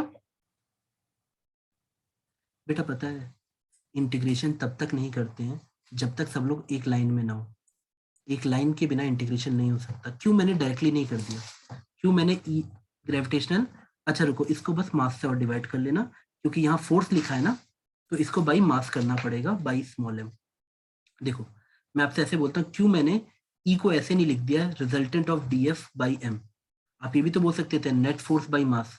बेटा इंटीग्रेशन ऐसे नहीं होता, इंटीग्रेशन करने से पहले आपको सबको एक लाइन में लाना पड़ता है। मैं डी एफ कॉस थीटा का इंटीग्रेशन कर सकता हूँ, डी एफ साइन थीटा का कर सकता हूँ, तब मुझे वो सारे वाई एक्सिस के लॉन्ग मिल जाते और ये सारा एक्स एक्सिस के लॉन्ग मिल जाते। अब इत्तेफाक से सारे वाई एक्सिस वाले 0 हैं और एक्स एक्सिस वाले इकट्ठा होके ऐड हो रहे हैं, यानी टोटल मेरा आएगा सिर्फ एक्स एक्सिस के लॉन्ग, यानी इस लाइन के लॉन्ग, इस लाइन के लॉन्ग। तो बेटा एक्सेलरेशन होता है force by mass.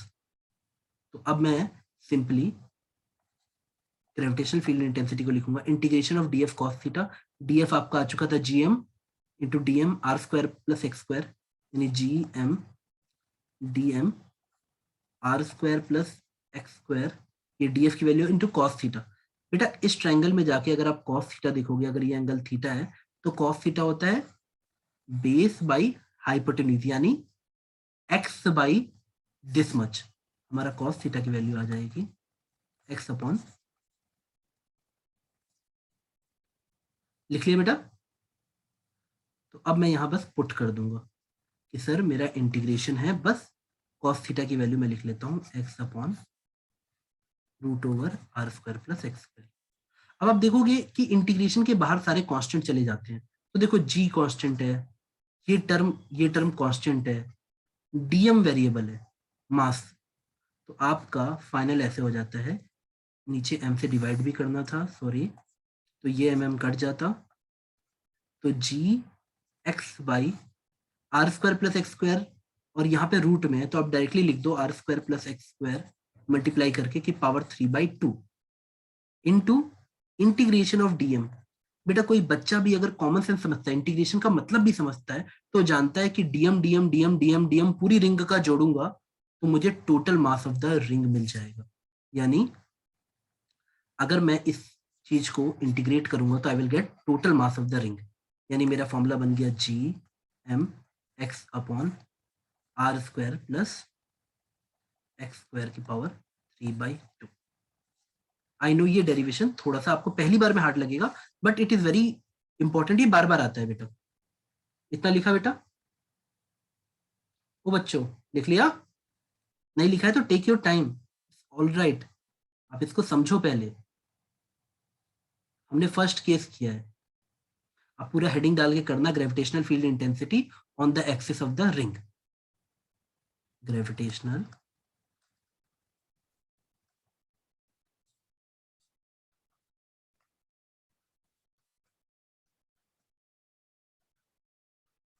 At the axis of the ring. आप अच्छे से बेटा हेडिंग डालना, मैं जल्दी जल्दी डाल रहा हूँ, और फिर एक एक पॉइंट मास को की समझना। अब बेटा देखो मैंने आपको बहुत सारी चीजें ना जो समझाई है, आप लाइव ही समझे हो कि मैंने यहाँ पे पॉइंट मास टू पॉइंट मास क्यों लिखा है, क्योंकि बेटा ग्रेविटेशन का हम रिंग से इस यहाँ पे फोर्स का फॉर्मूला नहीं निकाल सकते, हम रिंग के छोटे छोटे मास से फोर्स का फॉर्मूला निकाल सकते हैं, क्योंकि यूनिवर्सल ग्रेविटेशनल फोर्स इक्वेशन जो दी जाती है न्यूटन वाली, Gm1m2/r², वो point mass to point mass valid है। वो कभी भी आपकी, बेटा ये लाइन बहुत क्रिटिकल है, मुझे पता है कि बच्चे हवा में लेते हैं, आईटी वाले कुछ नहीं, उनको वो चला के उनको पता है कि टीचर की बात या अंडरस्टैंडिंग वाइज कौन बच्चा अच्छा है। आपका एक गलत इंटरप्रिटेशन आपको डुबा देगा। बेटा आपने यहां तक लिख लिया?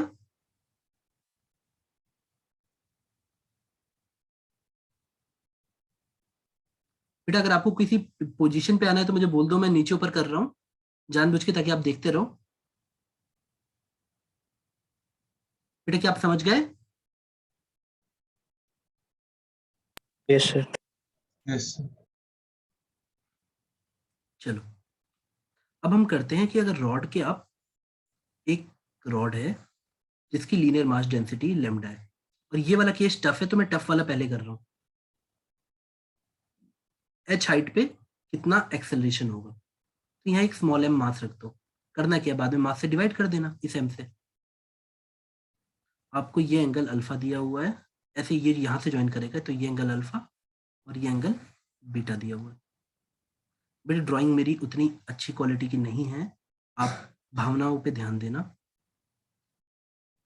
पूरी हेडिंग डालना। ये हमारा ये वाला केस है बेटा, ये जो हमने यहाँ बनाया था लिखा था ना, ये वाला finite rod gravitational field intensity. आप हेडिंग डालना derivation of gravitational field intensity for finite rod.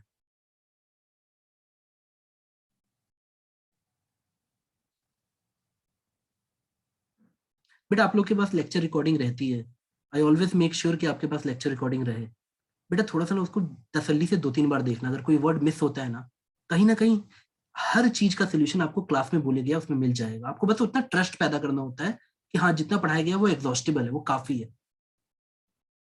अब चलो, मुझे पता है रॉड से मास का कोई फॉर्मूला नहीं है, तो मैं रॉड का एक डिफरेंशियल एलिमेंट मानूंगा। अब आप धीरे धीरे टेक्निक समझ रहे होगे। हमने एक डिफरेंशियल एलिमेंट मान लिया। हमने क्या करते हैं, ऐसे एक लाइन मानते हैं, तो इसको यहाँ मान लेते हैं। चलो ये डिफरेंशियल एलिमेंट है, ठीक है बेटा। पहले ये लिखना शुरू करो, मैं समझाता हूँ। ये थीटा, ये डी थीटा, ये चीज एक्स है, ये चीज डी एक्स है। ये जो छोटी सी लेंथ है, दिस इज डी एक्स। यही हमारा डिफरेंशियल एलिमेंट है। मतलब मैं इसी dx की वजह से उस m से फोर्स निकालूंगा पहला, जो इतना छोटा है कि अलोंग लगभग इस लाइन के अलोंग आएगा फोर्स। तो आओ समझते हैं डिफरेंशियल, और फिर मैं इंटीग्रेट करके, इंटीग्रेशन का मतलब बस ये होता है कि हम पूरी रॉड को कवर कर दें। हम जब डिफरेंशियल फॉर्म में लगाते हैं तो पॉइंट मास टू पॉइंट मास, लेकिन बाद में जब हम आखिरी में इंटीग्रेट करेंगे ना बेटा, उसका पर्पस होगा कि पूरा रॉड मिलके बताए कि m पे कितना फोर्स लग रहा है।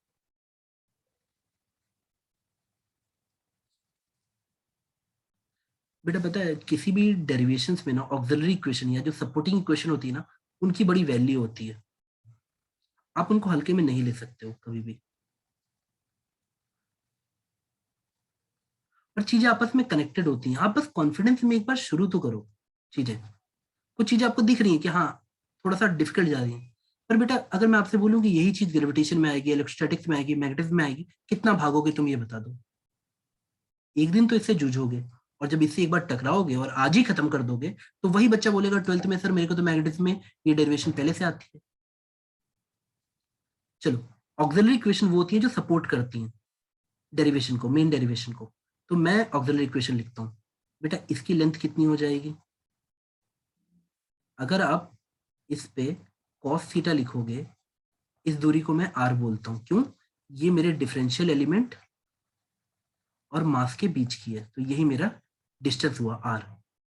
तो इसकी वैल्यू आ जाएगी, cos थीटा होता है बेस बाई हाइपोटेन्यूज, या मेरी r की वैल्यू हो जाएगी h sec थीटा। बेटा यहाँ पे आप साथ में होना, यहाँ तक कोई दिक्कत है किसी को? ये वही ट्रायंगल है बेटा, नाम रख लो, नामकरण रख लो, ओ ए बी है ये, ओ ए बी।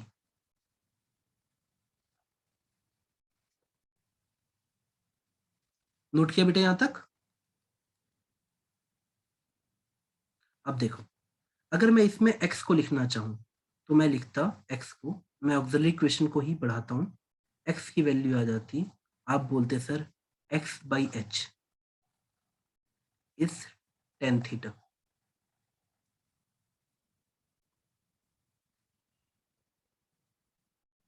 तो our x will become h tan theta. बेटा मुझे आखिरी में सब कुछ h के फॉर्म में लाना है। अगर आप ध्यान दोगे तो ये छोटी छोटी चीजें मैं वही कर रहा हूँ, r को h में ला रहा हूँ, x को h में ला रहा हूँ, क्योंकि मुझे सिर्फ क्या दिया है, रॉड से दूरी h और मेरी लोकेशन, क्योंकि अल्फा बीटा लोकेशन बता देगी। क्योंकि ये मास यहाँ रहता तो अल्फा बीटा अलग हो जाता, अगर ये मास यहाँ रहता तो अल्फा बीटा अलग हो जाता, यहाँ रहता तो भी अल्फा बीटा अलग अलग हो जाते। ये स्मॉल एम मास अगर लोकेशन चेंज करेगा तो अल्फा बीटा चेंज हो जाएगा, अगर ऊपर जाएगा तो एच चेंज हो जाएगा। तो मुझे सारे रिजल्ट एच और अल्फा बीटा में ही लाने हैं। अगर अब मैं इसको डिफ्रेंशिएट करूं थीटा के रिस्पेक्ट में, मैं D x by D theta लिखूं, तो मुझे इतनी उम्मीद है एच कांस्टेंट है। टेन थीटा का डिफ्रेंशिएशन कितना होता है बेटा? बेटा यहाँ तक कोई बच्चा है जिसको प्रॉब्लम है? देखते चलो, ये ऑक्सिलरी इक्वेशन है, ये सिर्फ ये दिखाता है आपको टेन थीटा का डिफरेंशिएशन याद है कि नहीं, बस और कुछ नहीं। इसका इस रिजल्ट से सिर्फ इतना मैथमेटिकल रिलेशन है।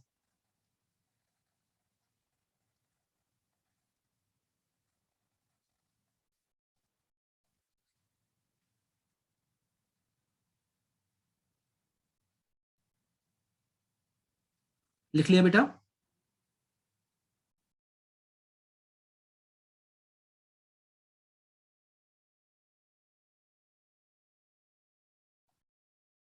हाँ ठीक है, थैंक यू बेटा। बेटा आराम से प्लीज पैरेलल लिख लो, मुझे कोई जल्दी नहीं है, आप साथ साथ लिख लो। ये ऑक्सिलरी इक्वेशन चल रही है, ये हमारी मेन डेरिवेशन है, यहाँ पे हम मेन डेरिवेशन करेंगे। मेन डेरिवेशन क्या कहेगा, वो बोलेगा अच्छा इस डिफरेंशियल एलिमेंट dx की वजह से क्या फोर्स लगेगा, df फोर्स लगेगा जो इसके अलोंग लगेगा इन दोनों के बीच में, यानी ये जो df फोर्स होगा वो हम निकालेंगे सर g मास किसका, इसका mass dm, g dm into इसका मास, इस वाले का mass small m by are square. तुम बोलूंगा ठीक है अब इसमें सब अच्छी अच्छी वैल्यू पुट कर दो, तुम बोलोगे सर अच्छी अच्छी वैल्यू, मैं बोलूंगा डीएम पुट कर दो, आर पुट कर दो, तुम बोलोगे सर आर तो हमने जस्ट निकाला था, आर की वैल्यू है एच सेक थीटा, तो आर स्क्वायर करोगे तो H square sec square theta, यानी अब अपने हिसाब से ऐसे बना लेना बेटा, हमने पुट किया। अब अगर मुझे डीएम निकालना है, हमने एक टर्म डिफाइन किया है lambda, that is called linear mass density, that means mass per unit length. तो मुझे dx का मास कितना मिलेगा, अरे सिंपली कहते हैं बेटा देखो, dx का मास चाहिए, इसका मास चाहिए, इसका मास कितना है, तो आप बोलोगे sir mass per unit density into length dx। आप खुद ही सोचो ना ये क्या है, केजी पर मीटर, और ये क्या है मीटर, तो कट के तो केजी ही बचेगा ना, कॉमन सेंस लगाओ ना। अगर आप किसी दुकान पे जाते हो, आप बोलते हो ये बेटा, वो बोलते हैं आपसे बोलते हैं 3 रुपया पर मीटर है, तो आपने 4 मीटर लिया तो मल्टीप्लाई ही तो करोगे टोटल पैसा बताने के लिए, डिपेंड करता है यहाँ पे केजी पर मीटर है, वहां पैसा पर मीटर है, तो आपको मल्टीप्लाई करने में पैसा मिल जाता है टोटल, उसी तरह यहाँ मास मिल जाएगा। यानी डीएम की वैल्यू, कैपिटल डीएम की वैल्यू आ गई हमारी सिंपली लैम्डा इंटू डीएक्स। अब मेरी वैल्यू आ गई यहाँ पे लैम्डा dx बाई m। अब आप बोलोगे सर अच्छा इसीलिए आपने dx करवाया था, हाँ बेटा इसीलिए हमने dx लिखवाया था, यहाँ पे इसको गिराओ, और df के लिए एक सुंदर सा रिलेशन बनाओ। आप कभी भी डेरिवेशन सही कर रहे हो ना बेटा, आप कभी भी फिजिक्स में डेरिवेशन सही कर रहे हो ना, आखिर में सब कट जाएगा, सब सुंदर सुंदर बनेगा। h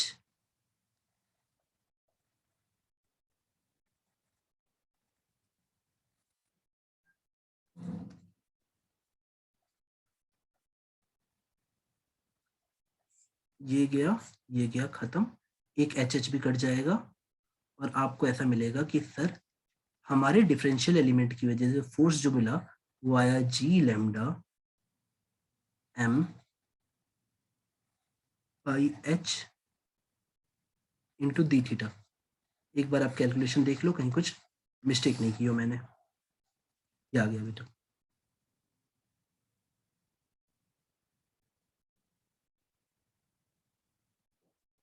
अभी तक आपने सिर्फ क्या निकाला है कि डिफरेंशियल एलिमेंट की वजह से इतना फोर्स आएगा, बेटा यहां तक नोट हो गया, फिर स्टेप चेंज होने वाला है इसलिए मैं बोल रहा हूँ पहले इतना लिख लो, और जैसे हो जाए मुझे मैसेज करो।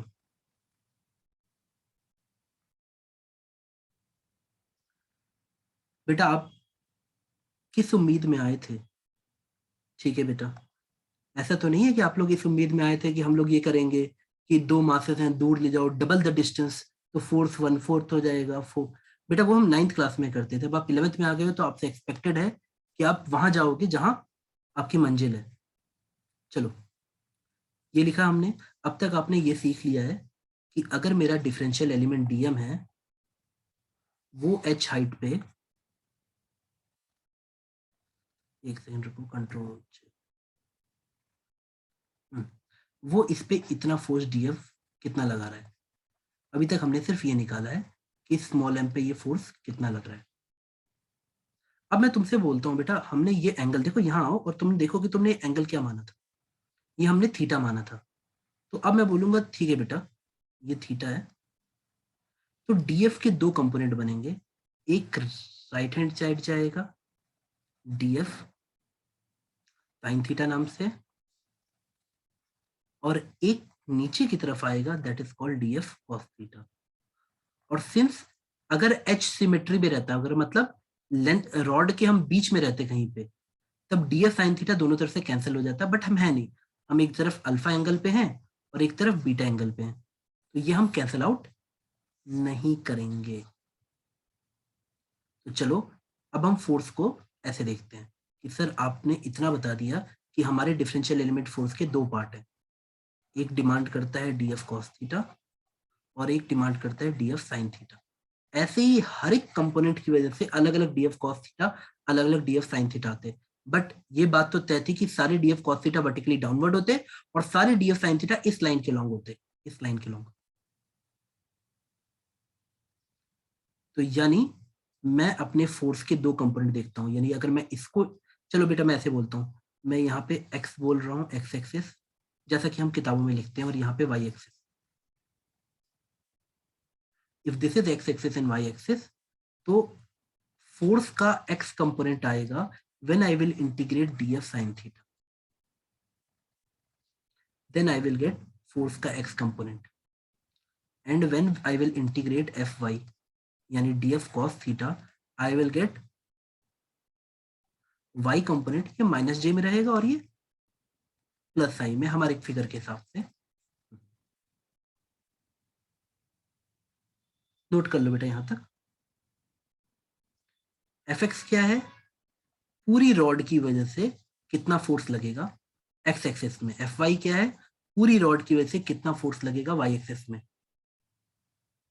Take your time, df sin theta, df cos theta सिर्फ इस डिफरेंशियल एलिमेंट से था, ऐसे में हर एक की वजह से अलग अलग निकालता, दैट मीन्स कि मैं अलग अलग थीटा पे, और थीटा को हम कैसे वेरी कराएंगे, यहाँ वेरिएबल क्या है, थीटा यहाँ वेरिएबल है, और थीटा को हम कैसे वेरी कराएंगे कि वो पूरा रॉड कवर कर ले। हमारी लिमिट्स क्या होंगी यहाँ पे, what will be our limits? बेटा limits are always taken in a fashion to cover the whole body. तो अगर मैं थीटा से पूछूं दोस्त क्या हाल चाल है, बोल रहा है यार मैं ऐसे, थीटा गया बेटा एंगल में भी क्लॉकवाइज एंटी क्लॉकवाइज होता है, तो थीटा बोलेगा देखो बीटा मेरे साइड में है, तो बोलेगा पॉजिटिव बीटा राइट साइड, और मतलब right side in the sense कि एंटी क्लॉकवाइज, और क्लॉकवाइज यानी पीछे की तरफ नेगेटिव अल्फा, इस तरफ नेगेटिव अल्फा। तो theta has a range of minus alpha to positive beta, this is the range of theta, minus alpha to, यानी मैं यहाँ पुट करूंगा माइनस अल्फा टू, ये रेंज ऑफ थीटा है to cover the whole rod.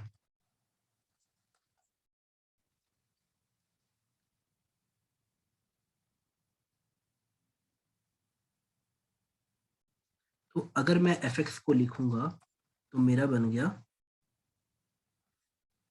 D F sine theta minus alpha से plus beta. मेरा D F की value कहाँ गई, मेरी डी एफ की वैल्यू आखिरी में सुंदर सुंदर आ गई थी, g lambda m by h into d theta, g lambda m by h into d theta, g lambda m by h into d theta, यानी इंटीग्रेशन सिर्फ साइन थीटा डी थीटा का होगा। देखो कितना सिंपल है बेटा, आप देखो ना, फील करो कि आखिरी में सब छोटा हो चुका है, माइनस अल्फा से प्लस बीटा की तरफ।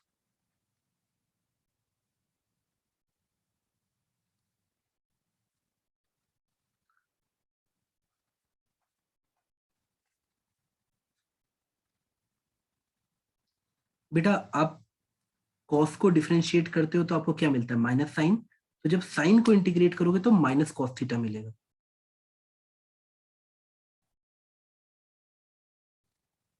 अब हम माइनस अल्फा से प्लस बीटा पुट करेंगे।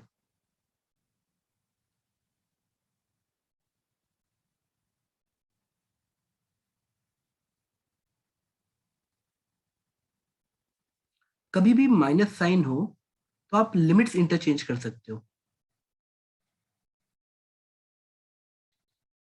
मतलब अगर कभी आपको ऐसे अंदर माइनस साइन दिखे तो बस लिमिट्स इंटरचेंज कर दो, आप इसको कॉस थीटा रखने दो और ऊपर माइनस अल्फा डाल दो और नीचे बीटा डाल दो।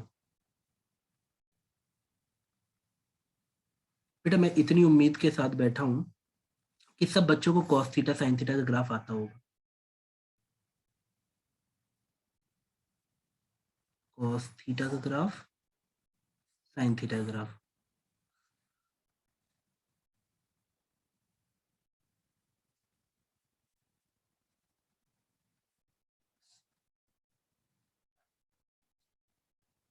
चलो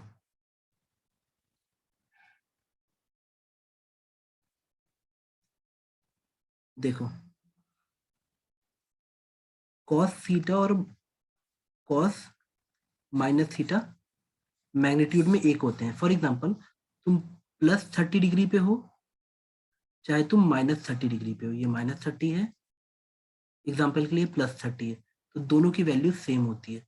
साइन में जस्ट उल्टा होता है, +30 पॉजिटिव है तो -30 नेगेटिव है। तो ये सब चीजें बेटा आप मेरे ख्याल से आप लोग धीरे धीरे सीख भी गए होंगे।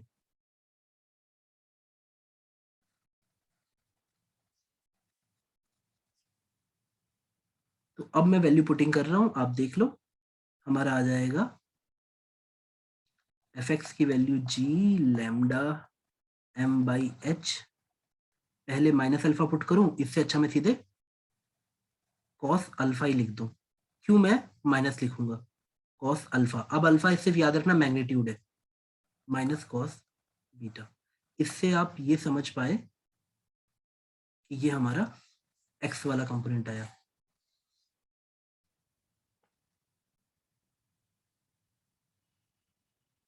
नोट किया बेटा आपने?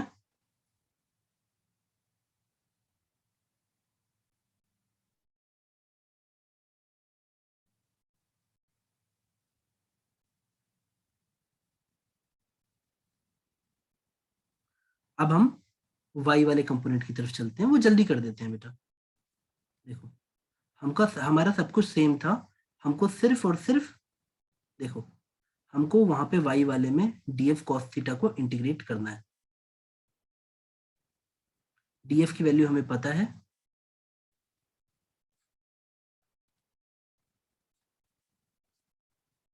g लैम्डा m/h बाहर आ जाता, यहाँ पे भी, और अंतर बच जाता साइन थीटा डी थीटा।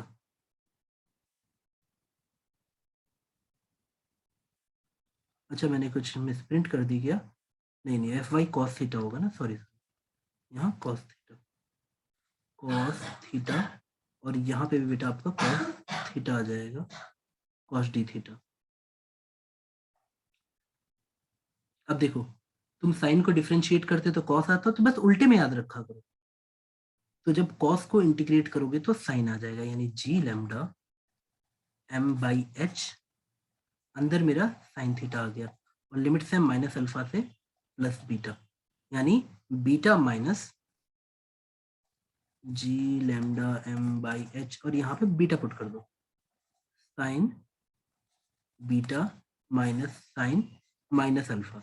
अब तुम खुद जानते हो, यहाँ पे मैंने ऊपर लिखा हुआ है, साइन माइनस थीटा पुट करोगे तो ये सेम हो जाएगा, यानी आप साइन माइनस थीटा को माइनस साइन थीटा लिख सकते हो, यानी आपका ये दोनों प्लस होने वाले हैं।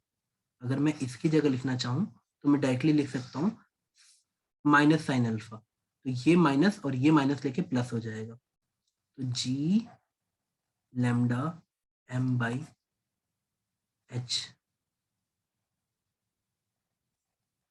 Sign beta plus sine alpha minus J, यानी नीचे की तरफ।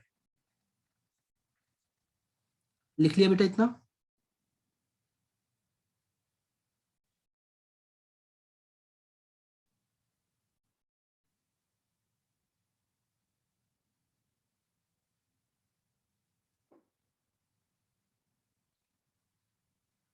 यानी मेरे ग्रेविटेशनल फील्ड इंटेंसिटी का फॉर्मूला आ गया। कैसे बेटा? आपको सिर्फ मास से डिवाइड करना है, यानी आप समझे बेटा, मुझे पता है, मैं आपको एक चीज बताऊं, कई बच्चों को मैं ये बोलता हूँ कि हर चीज में जो समझदार बच्चा होगा समराइज कर लेगा, तो बच्चा सोचता है कि ये लाइन उतनी इंपॉर्टेंट नहीं है। Consolidation is more important than learning the facts, learning the concept. एक बच्चा जो इकट्ठा कर पाता है ना, मतलब ये डेरिवेशन खत्म होने के बाद बच्चा अपना सर हिला के एक बार बोल दे कि सर अच्छा हम लोग ये सीखे क्या, एक रॉड थी, उससे h दूरी पे हमने ये देखा कि ग्रेविटेशनल फील्ड इंटेंसिटी इस तरफ और इस तरफ कितनी आएगी, तुमने यही निकाला, बस m हटा देना बेटा, क्योंकि हम एक्सेलरेशन ड्यू टू ग्रेविटी निकाल रहे हैं, तो फोर्स बाय मास करोगे तो m चला जाएगा। तो जो नीचे की तरफ वाला कंपोनेंट आया, जिसको हमने EY बोला है, वो हमारा इतना आया, और जो EX आया हमारा, वो तुम्हारा ये रहा बेटा, cos alpha minus cos beta. तो हमने यही निकाला है, EY और x। और आपसे कोई ये पूछेगा ना कि टोटल कितना आया, तो बेटा टोटल का आंसर है, बेटा डोंट वरी, एग्जाम में इसका केस आता है, डेरिवेशन नहीं आएगी, ये आएगा रिजल्टेंट, जो हमारा एक्चुअल आंसर है as a vector, this much, this is our total answer.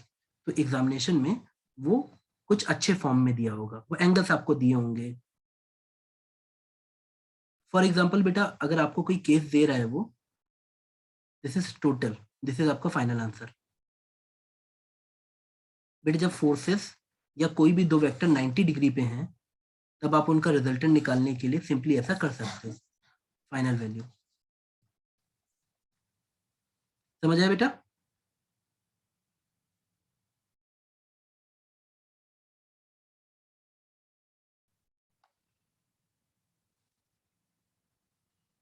चलो हम आगे बढ़ते हैं बेटा।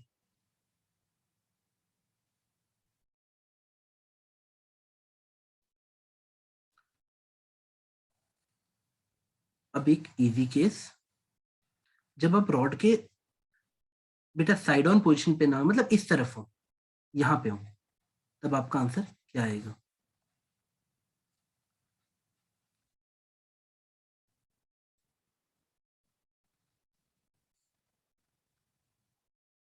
यानी इस मास के ऊपर कितना एक्सेलरेशन लग रहा है।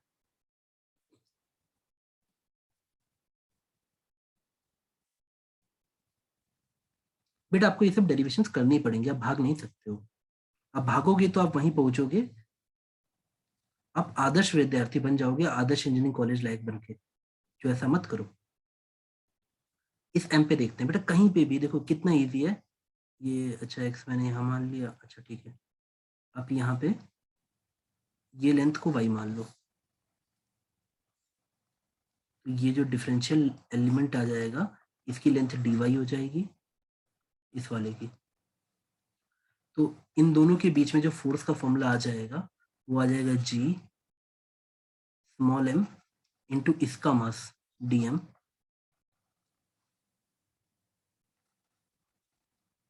By y square.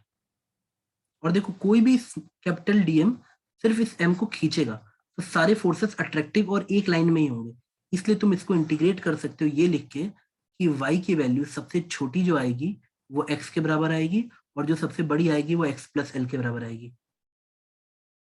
y की s, बेटा हमें रॉड को कवर करना है, फीलिंग समझो ना। मैं अगर y को यहाँ से डिस्टेंस नापते हुए आगे बढ़ रहा हूँ, तो y की सबसे छोटी वैल्यू, बेटा यहाँ पे मास थोड़ी ना है कि आप y की सबसे छोटी वैल्यू 0 लोगे, नहीं, यहाँ y 0 है, पर हमें काम का नहीं है। हमारे यहाँ y इक्वल टू x है, यहाँ से रॉड स्टार्ट हो रहा है, बॉडी कवर, लिमिट्स हमेशा वैसी होनी चाहिए जिसमें बॉडी कवर हो जाए, और यहाँ पे y की वैल्यू x प्लस एल आएगी।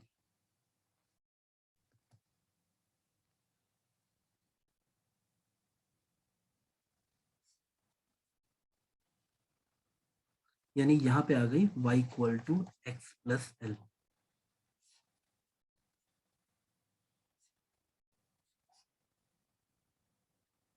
चलो हम डीएम को देखेंगे, तो डीएम है उस छोटी सी लेंथ का मास, यानी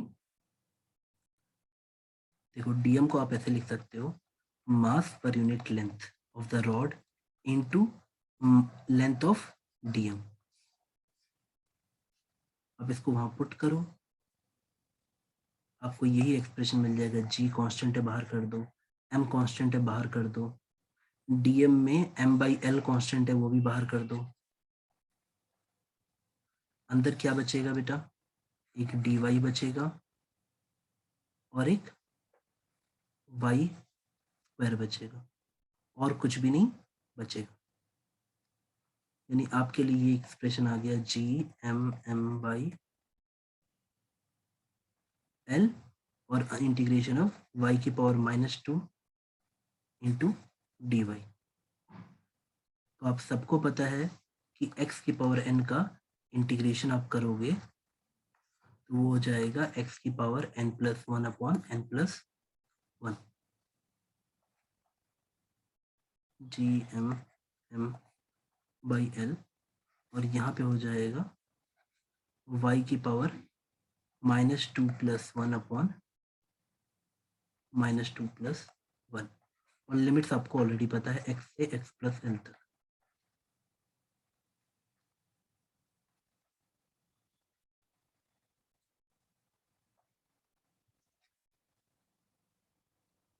नीचे से एक माइनस साइन आ गया और यहाँ पे -1 यानी 1/y। माइनस साइन हटाना चाहते हो तो लिमिट्स इंटरचेंज कर दो x और x + l। तो आपका फॉर्मूला जाके यहाँ बैठा कि sir g m m l 1/x - 1/x + l। ये रहा, लो बेटा, ये आपका फॉर्मूला बनके तैयार हो गया।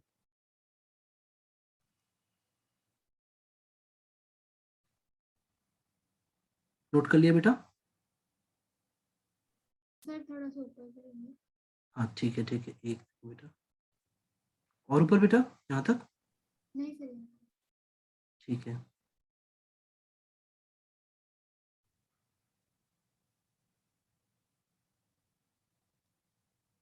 सबसे टफ केस फाइनाइट रॉड वाला था, आप लोगों ने वो कर लिया, तो बाकी सारे केस आपसे हो सकते हैं। अगर आपने फाइनाइट रॉड वाले को पेशेंस से कर लिया है बेटा, एक बार में नहीं चौथी बार में तो समझ आएगा ना।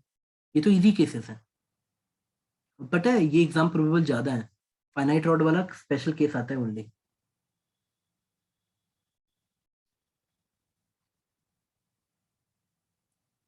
यस सर हो गया। ठीक है बेटा,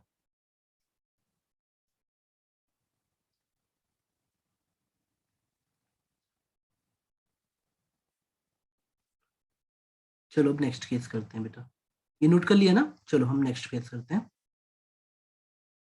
ये क्वेश्चन की तरह मैं आपको देता हूँ, हमने जो रिंग वाला फॉर्मूला लिखा था, अगर मैं पूछूं आपसे, देखो बेटा आप खुद सोचो, अगर आप यहाँ पहुंच गए तो सारे मासेस आपको बराबर खींचेंगे तो यहाँ पे एक्सेलरेशन ड्यू टू ग्रेविटी 0 हो जाएगा। आप अगर इन्फिनिटी पे पहुंच गए, एक्स एक्सिस इन्फिनिटी पहुंच गया, तो ये रिंग आपको खींच ही नहीं पाएगा, तो कहीं बीच में ही फोर्स ज्यादा होगा, क्योंकि यहाँ पे भी ई की वैल्यू 0 है और इन्फिनिटी पे भी ई की वैल्यू 0 है at x equal to infinity. आपको फॉर्मूला याद है ना बेटा, हमने थोड़ी देर पहले लिखा था, किसी एक्स दूरी पे, क्वेश्चन बहुत सिंपल सा है, मैं आपसे ये जानना चाहता हूं अगर यहाँ 0 है, यहाँ 0 है, तो कोई चीज बढ़ रही है तो कहीं तो वो मैक्सिमम होगी, तो वो ऐसा कौन सा एक्स है जहां पे ये मैग्नीट्यूड ऑफ ई मैक्सिमम है। हमने ई का फॉर्मूला लिखा था बेटा, एग्जाम में जेईई मेंस में ये क्वेश्चन आता है, at what value of x, x की किस वैल्यू के लिए ग्रेविटेशनल फील्ड, मतलब यहाँ पे रखोगे तो सबसे ज्यादा अट्रैक्शन होगा, कि यहाँ पे रखोगे कि यहाँ रखोगे कि कहाँ रखोगे, what is the value of x. हमने ई का फॉर्मूला आज आपको ऐसे लिखवाया था।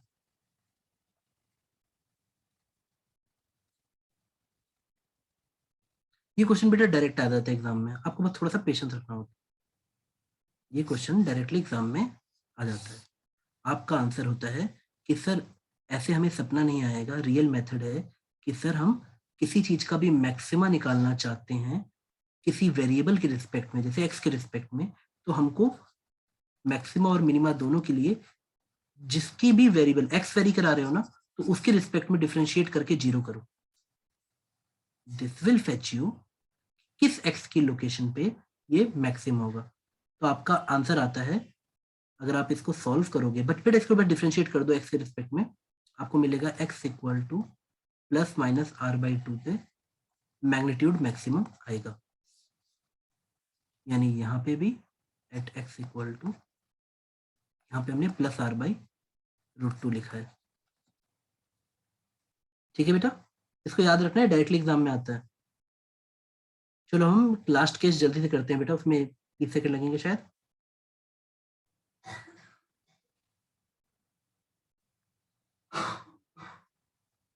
चलो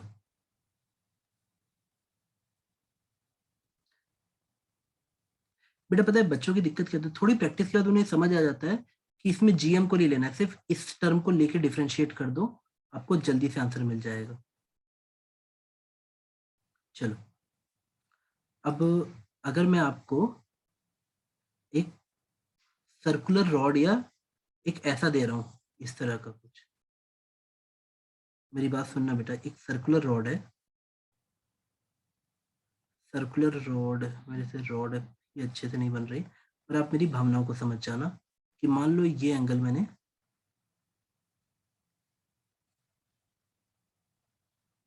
ये एंगल अल्फा है और ये एंगल बीटा है। तुम यहाँ पे हो और ये पूरा सर्कल है, मतलब ये जो मास है वो ये है, ये वो मास है जो सर्कुलर रॉड फॉर्म में है, ये वो रॉड है। अगर तुमको इसका रेडियस r दिया है और कुछ ऐसे सोचना कि ये ओरिजिन वाली जगह है या कुछ है, कि तुमको x और y ऐसे सोचना है। तो अभी क्लास में इतना टाइम तो पूरा है नहीं कि शायद मैं डेरिवेशन पूरा कराऊं, लेकिन रुको, एक्स वाई हो जाएगी शायद बेटा, कोशिश करता हूँ। मैं एक थीटा एंगल लेता हूँ, थीटा ये वाला एंगल है, यहाँ पे छोटा सा डी थीटा मानता हूँ, ये डिफरेंशियल एलिमेंट है मेरा। मतलब तुम लिखना सर्कुलर आर्क की वजह से सेंटर पे, सर्कुलर आर्क की वजह से at centre what is gravitational field intensity, E की वैल्यू कितनी आएगी।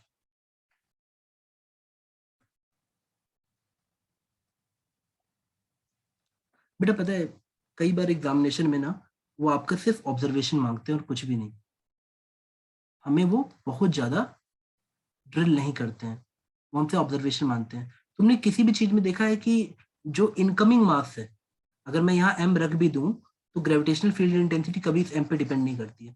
तो एग्जामिनेशन में क्वेश्चन आता है कि gravitational field intensity the property of the system. हाँ, प्रॉपर्टी ऑफ द सिस्टम मतलब अगर अर्थ है, अगर मैं अर्थ को मास m कह रहा हूँ तो इनकमिंग मास पे डिपेंड नहीं करती वो। आप कभी भी ये एक्सेलेरेशन निकालते हो तो आता है gm/r²। तो ये सिर्फ इस अर्थ पे यानी सिस्टम पे डिपेंड करता है। तो आपका एक अच्छा क्वेश्चन आता है एग्जामिनेशन में कि क्या ग्रेविटेशनल फील्ड इंटेंसिटी सिस्टम की प्रॉपर्टी है या जो एक्सटर्नल मास है उसकी प्रॉपर्टी है। तो आंसर आता है gravitational field intensity is the property of the system. चलो अब इस क्वेश्चन को करने की कोशिश करते हैं। ये एंगल थीटा है, अगर मैं इस मास को निकालना चाहूँ, इस मास को, तो ये लेंथ, बेटा मैं इतना मान के चल रहा हूँ कि आप लोग को ये सब कॉन्सेप्ट याद हो कि ये अगर डी थीटा है और ये रेडियस r है तो ये लेंथ आर डी थीटा आएगी। अगर मैं इस रॉड में लीनियर मास डेंसिटी लेमडा मानता हूँ यानी मास पर यूनिट लेंथ, तो इसका मास आ जाएगा मास पर यूनिट लेंथ यानी लेमडा इनटू लेंथ यानी आर डी थीटा। ये आया इसका।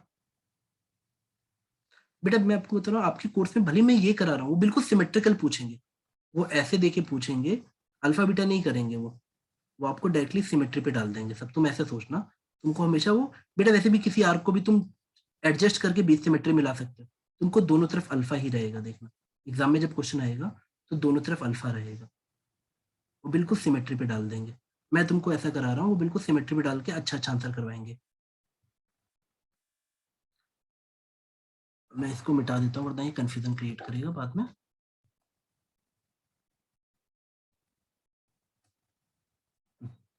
बेटा एक सेकंड और,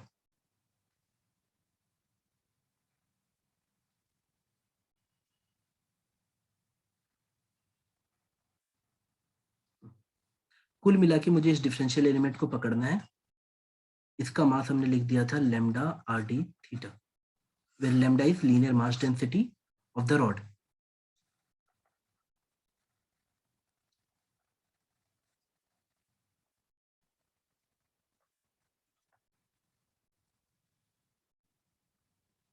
तो अब आपका ये जो फोर्स लगेगा फॉर्मूला, उस फोर्स को आप जब निकालोगे तो वो आ जाएगा जी इस पॉइंट मास का m dm बाई r²।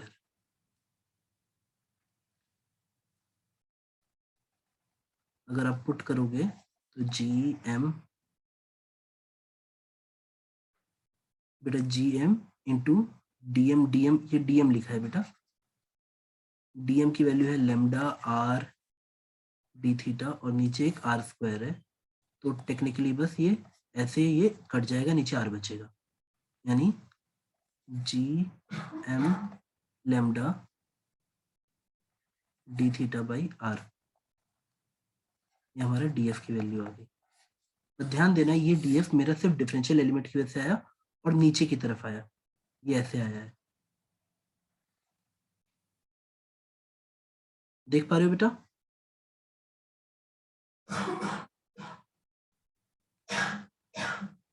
अब देखो, यानी मेरे को रॉड में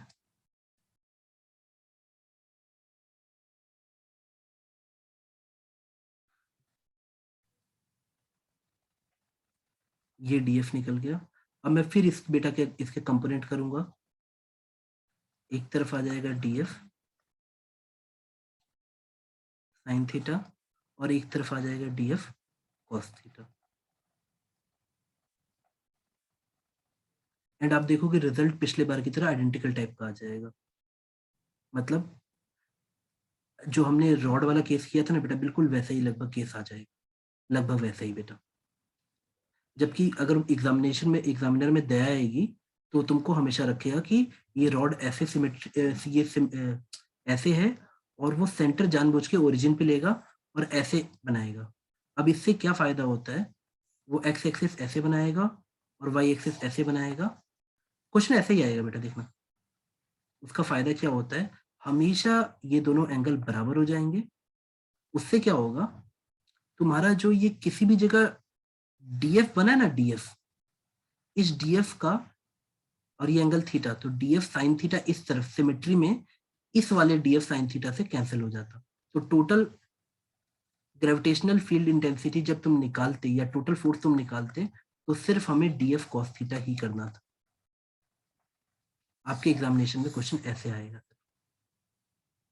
एग्जाम वाइज। यहाँ मैं सिमेट्री यूज की है, जानबूझ के सर्कुलर आर्क को ऐसा रखा है कि ये वाई एक्सिस इसके बीच में से पास कर जाए, और यहाँ मैंने सिमेट्री नहीं यूज की है। तब आपको ऐसे डिराइव करना है। आपको टोटल चाहिए तो एक्स कंपोनेंट निकालने के लिए आप फोर्स के एक्स कंपोनेंट को निकालने के लिए डीएफ साइन थीटा को इंटीग्रेट करते हैं, और फोर्स के वाई कंपोनेंट को यानी नीचे की तरफ वाले कंपोनेंट को निकालने के लिए करते हैं, तो डीएफ कॉस थीटा आपका आता।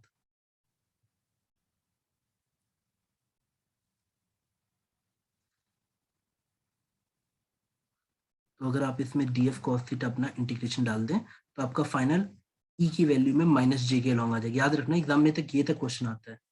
अगर आपको सिमेट्री पे दे रहे हैं तो आपकी final gravitational field intensity along this line आएगी माइनस जे के अलॉन्ग। आप चाहो तो एक सेकंड, जब इतनी मेहनत कर ही ली है तो कर ही लो। G M lambda by r d theta, G M lambda by r d theta into cos theta, into cos theta, इसका इंटीग्रेशन करना था हमें, और बाई इस मास को हटा देना, आखिरी में हट जाता है, तो जी बाहर, आर बाहर, लैम्डा बाहर, अंदर बचा सिर्फ कॉस थीटा का इंटीग्रेशन और एक डी थीटा है, तो कॉस का इंटीग्रेशन बेटा आ जाता है। देखो साइन का डिफरेंशिएशन कॉस है तो कॉस का इंटीग्रेशन आपका साइन आ जाएगा, और लिमिट्स। अब बेटा मैं तुमको एक बात बता रहा हूँ, अगर हमने सिमेट्री पे माना है, सिमेट्री में तो टोटल ये भी अल्फा है ये भी अल्फा है, तो आप ऐसे लिख लेना माइनस अल्फा से प्लस अल्फा की तरफ। अगर हमें पूरी बॉडी कवर करनी है तो माइनस अल्फा से प्लस अल्फा। बेटा फील करो ना, मैंने यहाँ थीटा लिखा है तो एक तरफ हमारा एंगल पॉजिटिव रहता है, यानी प्लस अल्फा तक यहाँ तक जाएगा प्लस अल्फा, और इस तरफ हमारा माइनस अल्फा। तो आप जब इसे पुट कर दोगे ये वैल्यू आ जाएगी g lambda r sine alpha minus sine alpha, यानी बेटा ऐड हो जाएगा sine alpha minus sine minus alpha add हो जाएगा।